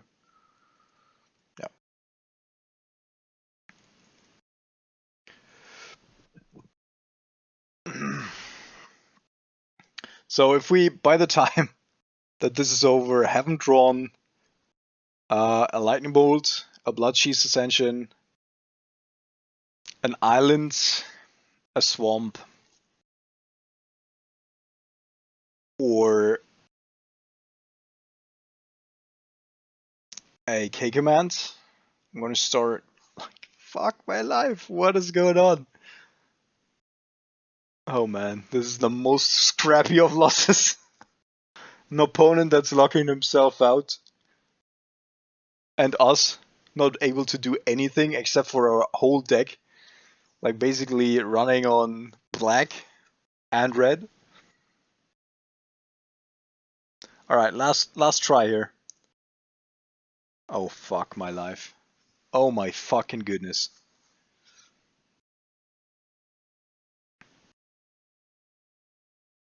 All right, Archmage Charm, you're out as well.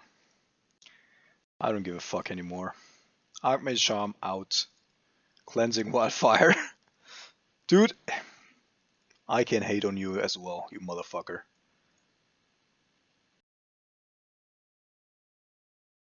I'm gonna hate you like a motherfucker.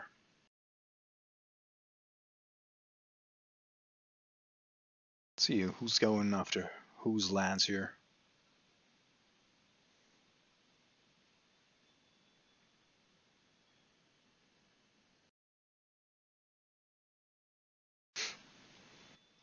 Antonio Banderas. Alright, so keep.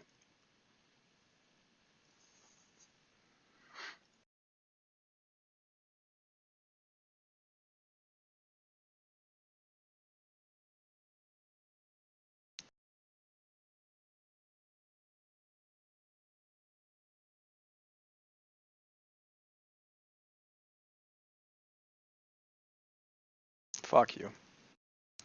Always the Vile, always. It's fucking ridiculous.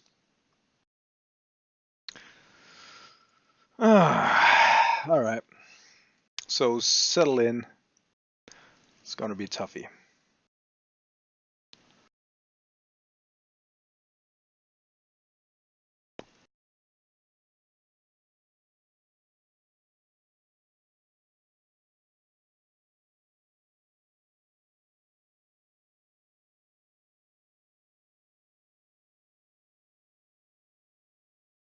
So I'm gonna try my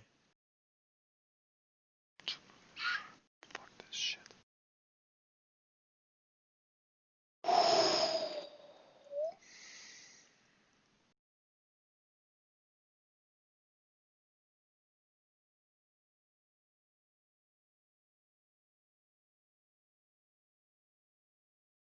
So yeah, we're flooded.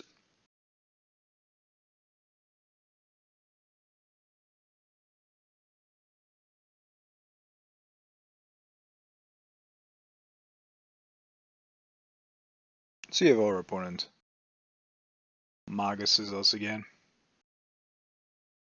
Dahlia, alright.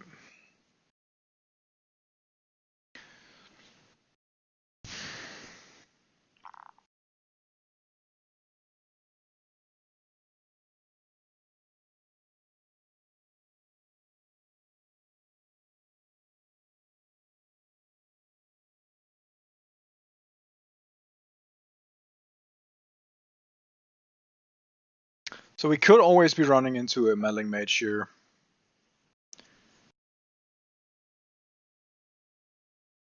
Which, of course, would be very, very bad for us.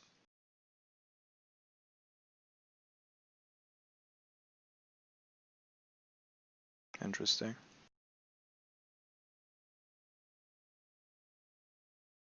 Did I miss something?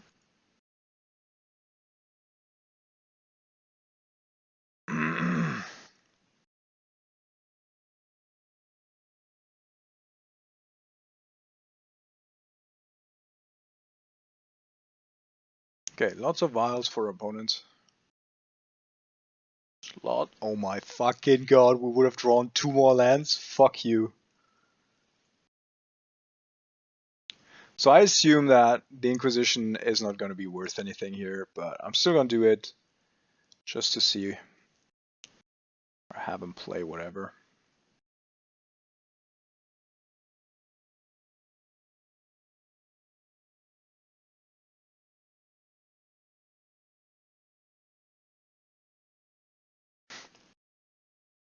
Oh, alright. Cool. Cool. That is absolutely horrendous. But we still have the Lurus. Oh my goodness, we have the Lurus. Don't forget about it. Okay. Big sign. Lurus. Because we can already play it next turn. And even if it doesn't give me immediate impact.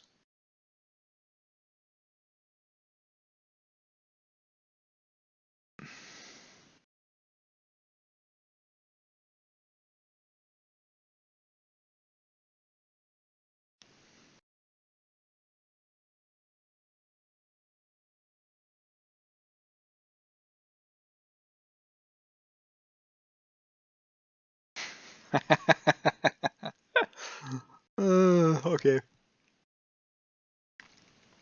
So 3 Chairman of the Parish, 2 Thales Lieutenant. Moto doing its thing again.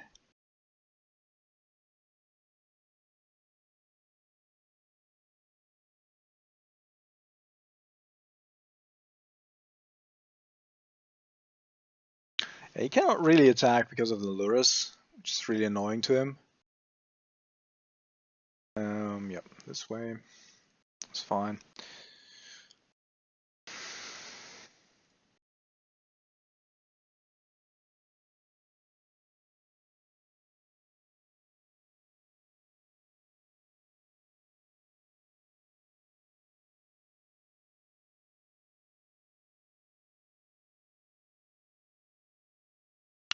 So I just want to get rid of the Thales Lieutenant here. Because I want to force him, like if he wants to go after my Lurus, then I want to force him to play more stuff.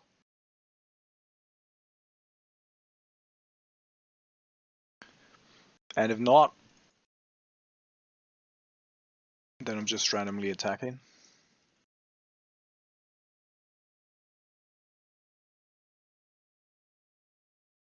With the Lurus itself. Because I don't even care, like if it gets blocked, I just buy it back. I think he's setting up for a pretty huge turn. The greatest. Sorry, just a little side joke.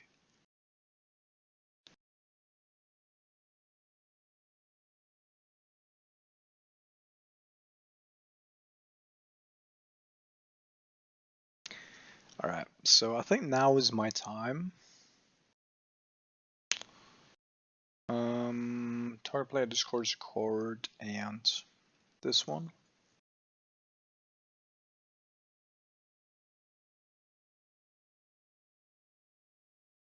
Because even if he does have another, like a second creature in hand, it would have to be another Thalia's Lieutenant for him to keep that Shaman of the Parish alive, and that means whatever this 3-drop is, I can take care of with Liliana's Triumph.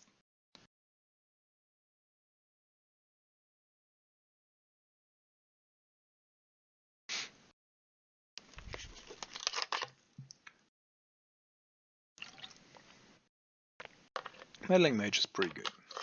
Like a good hit.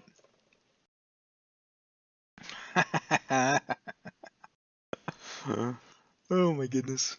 Alright. Not this time around, friend.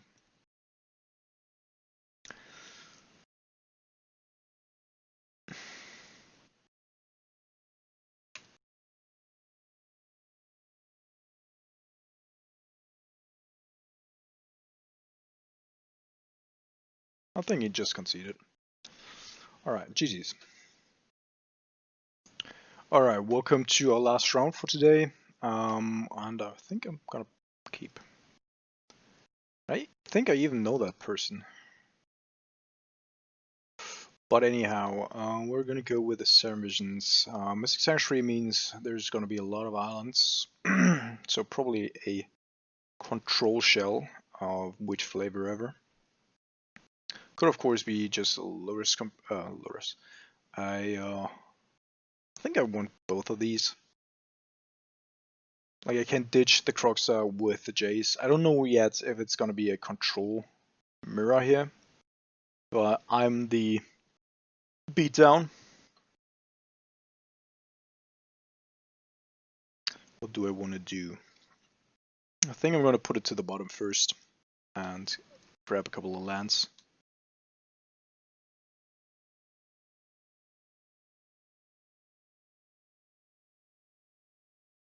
Yeah, obviously.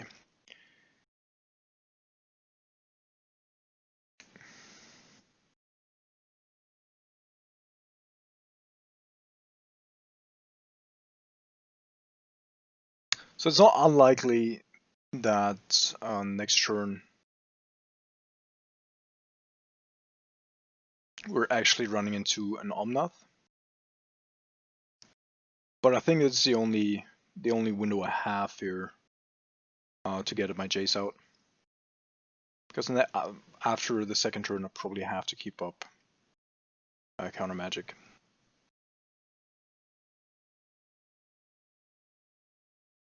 Oh, it's gonna be Omnath. I knew it. And that's a problem, of course, because right now we don't have anything to kill him with. So what I'm going to do is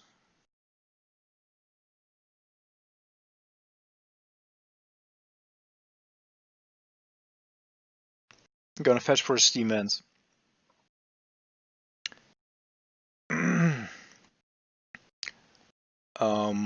Play Serum Visions, and then we have both a Fail Push and Terminate as out. There is a Terminate. I want to have both of these.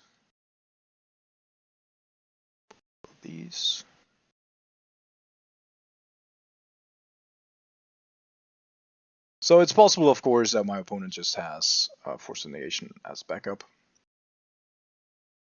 Which means, yeah, of course, even discarding another Force of Negation. It's just so ridiculous. Alright,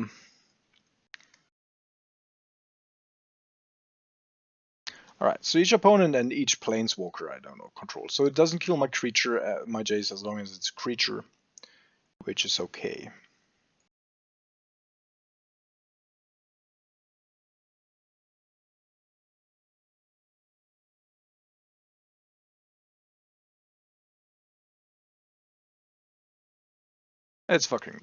It is fucking ridiculous.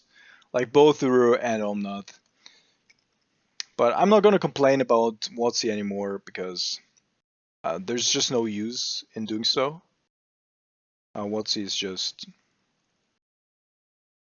like doing what their shareholders would want them to do. Alright, and now it's basically GG. Because now there's going to be a shit ton of zombies and we cannot beat that.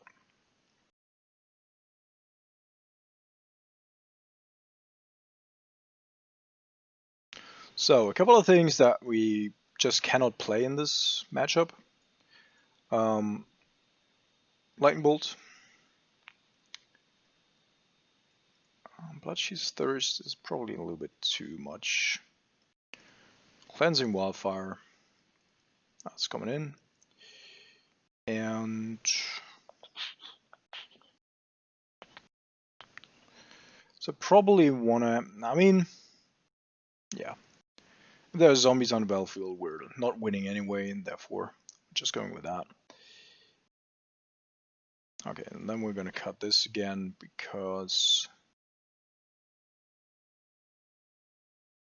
cannot effectively race it.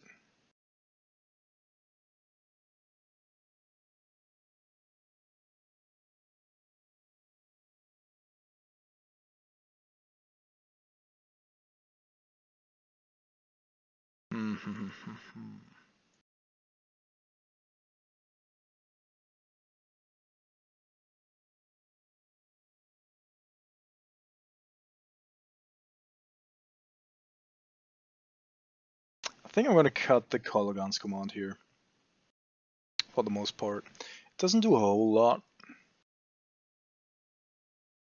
Maybe, well, second Crookside and just one Terminate. Yep, this is the way to go.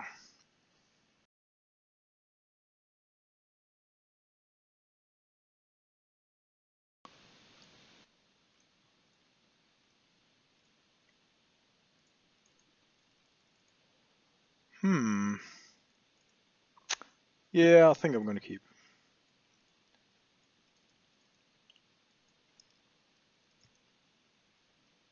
Cannot play these two cards right now, but going down the card again in this matchup is horrible anyway. So yeah. Well, I mean,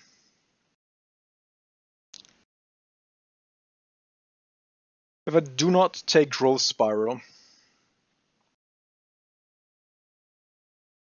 no, I have to go with the Teferi and try to catch the other one before turn 3.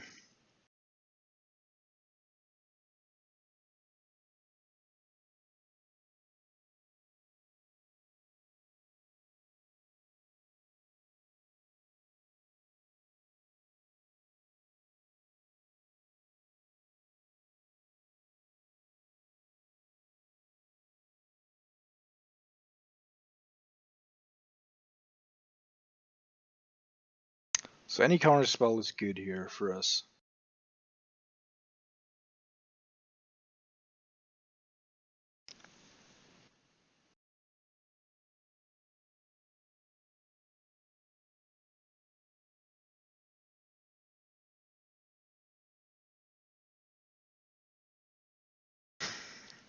Alright, we're going that route. Doesn't matter at this point, because we will have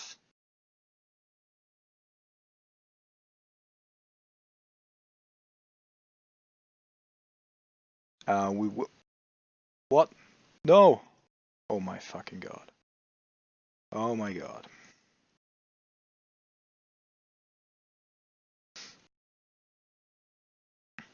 Did not actually want to do it that way, but anyway.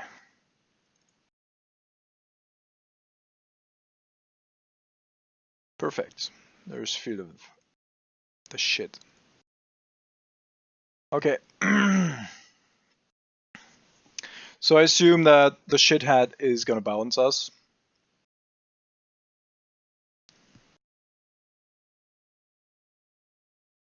Oh, was kind of obvious. So play the Jace again,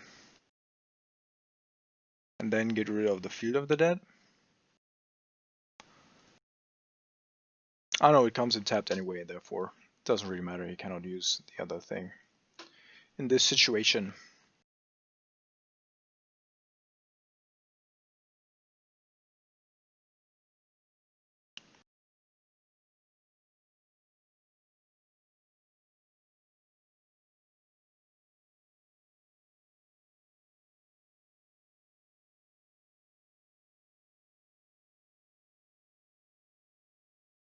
Somnath again. It is just ridiculous. Fuck this bitch. Alright. Let's see. Let's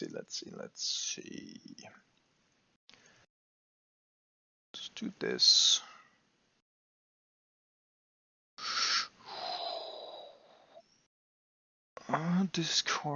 Discord.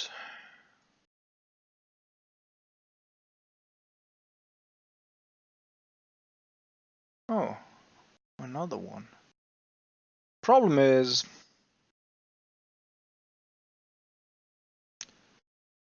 like, if I destroy 2 lands in 1 turn, oh no, he's just getting mana. Then it's fine. Then it is indeed fine.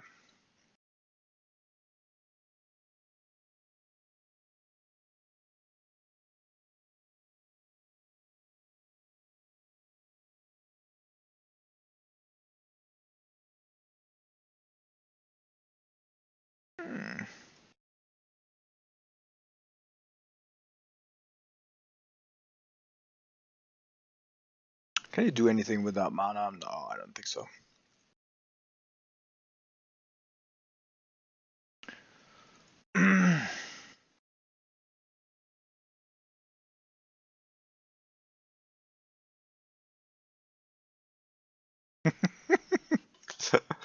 Well, if anything, it's definitely a funny game.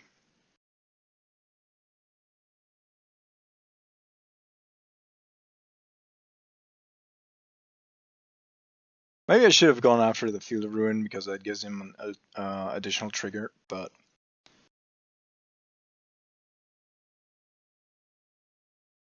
I guess screwing around with his mana base, that is very mana intense. Also, I don't think they're playing basic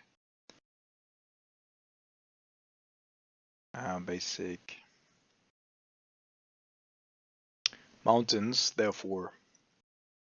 If we get rid of this Omnath at some point, we might actually get through. But we shall see.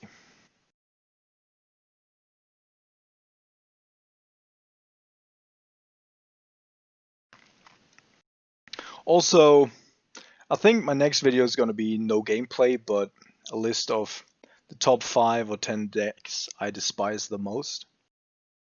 I think I should put that out there.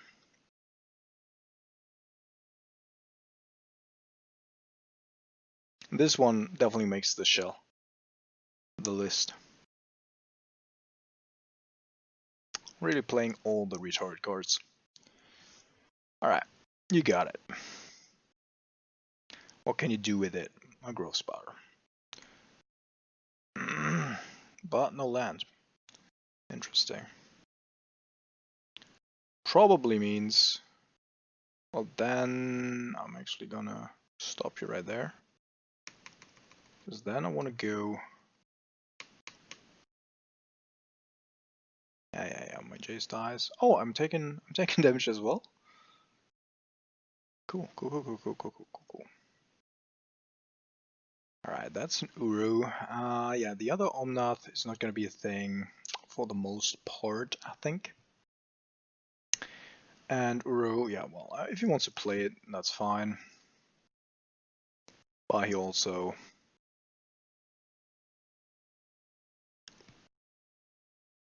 Oh.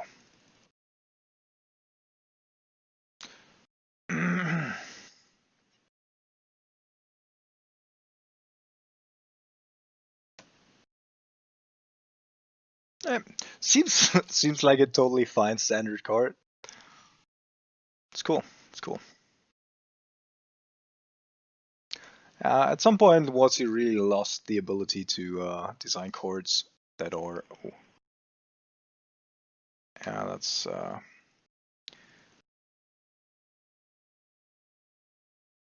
Yeah. That's of course perfect. Out of 6 mana, through a nil spellbomb, our opponent played a 7 mana spell and has 2 mana up. Is that not fantastic? I believe it is. Absolutely fantastic. Alright, so let's do this. The sad thing is that I cannot really do the thing.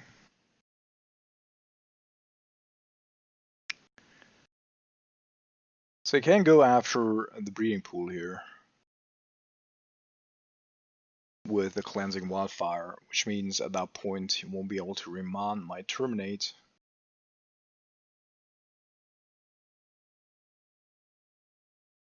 But the Unearth puts me down to 1. And that is if my opponent doesn't find the ability to somehow play a 3rd land.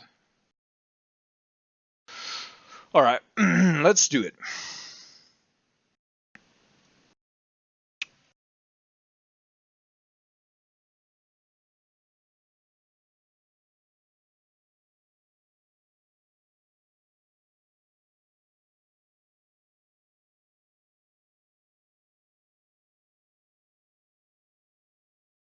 I also have to play around an Archmage's Charm. Not an Archmage's Charm, a...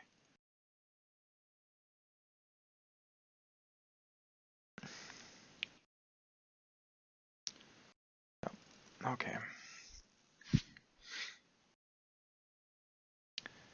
So double red, black, black. I actually have to use the no spellbomb here, right? Yeah. So cannot really do that.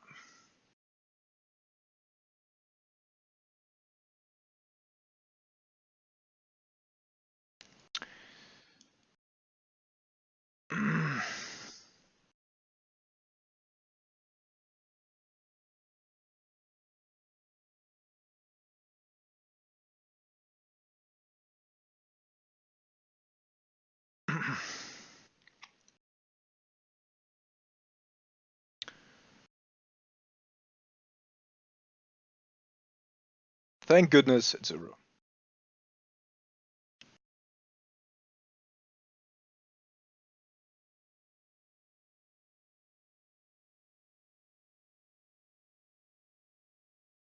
Alright, we're down to 1. We won't be able to utilize this here.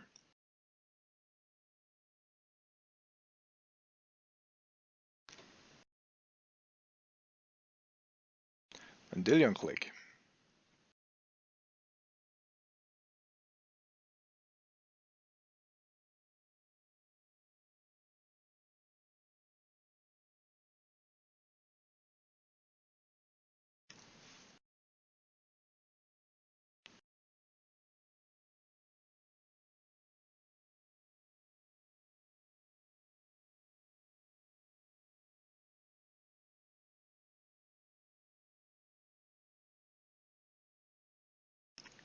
Alright, let's return that permanent first.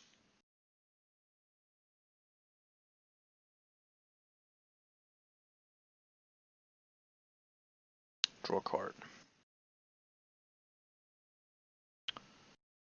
And then destroy something else, draw a card.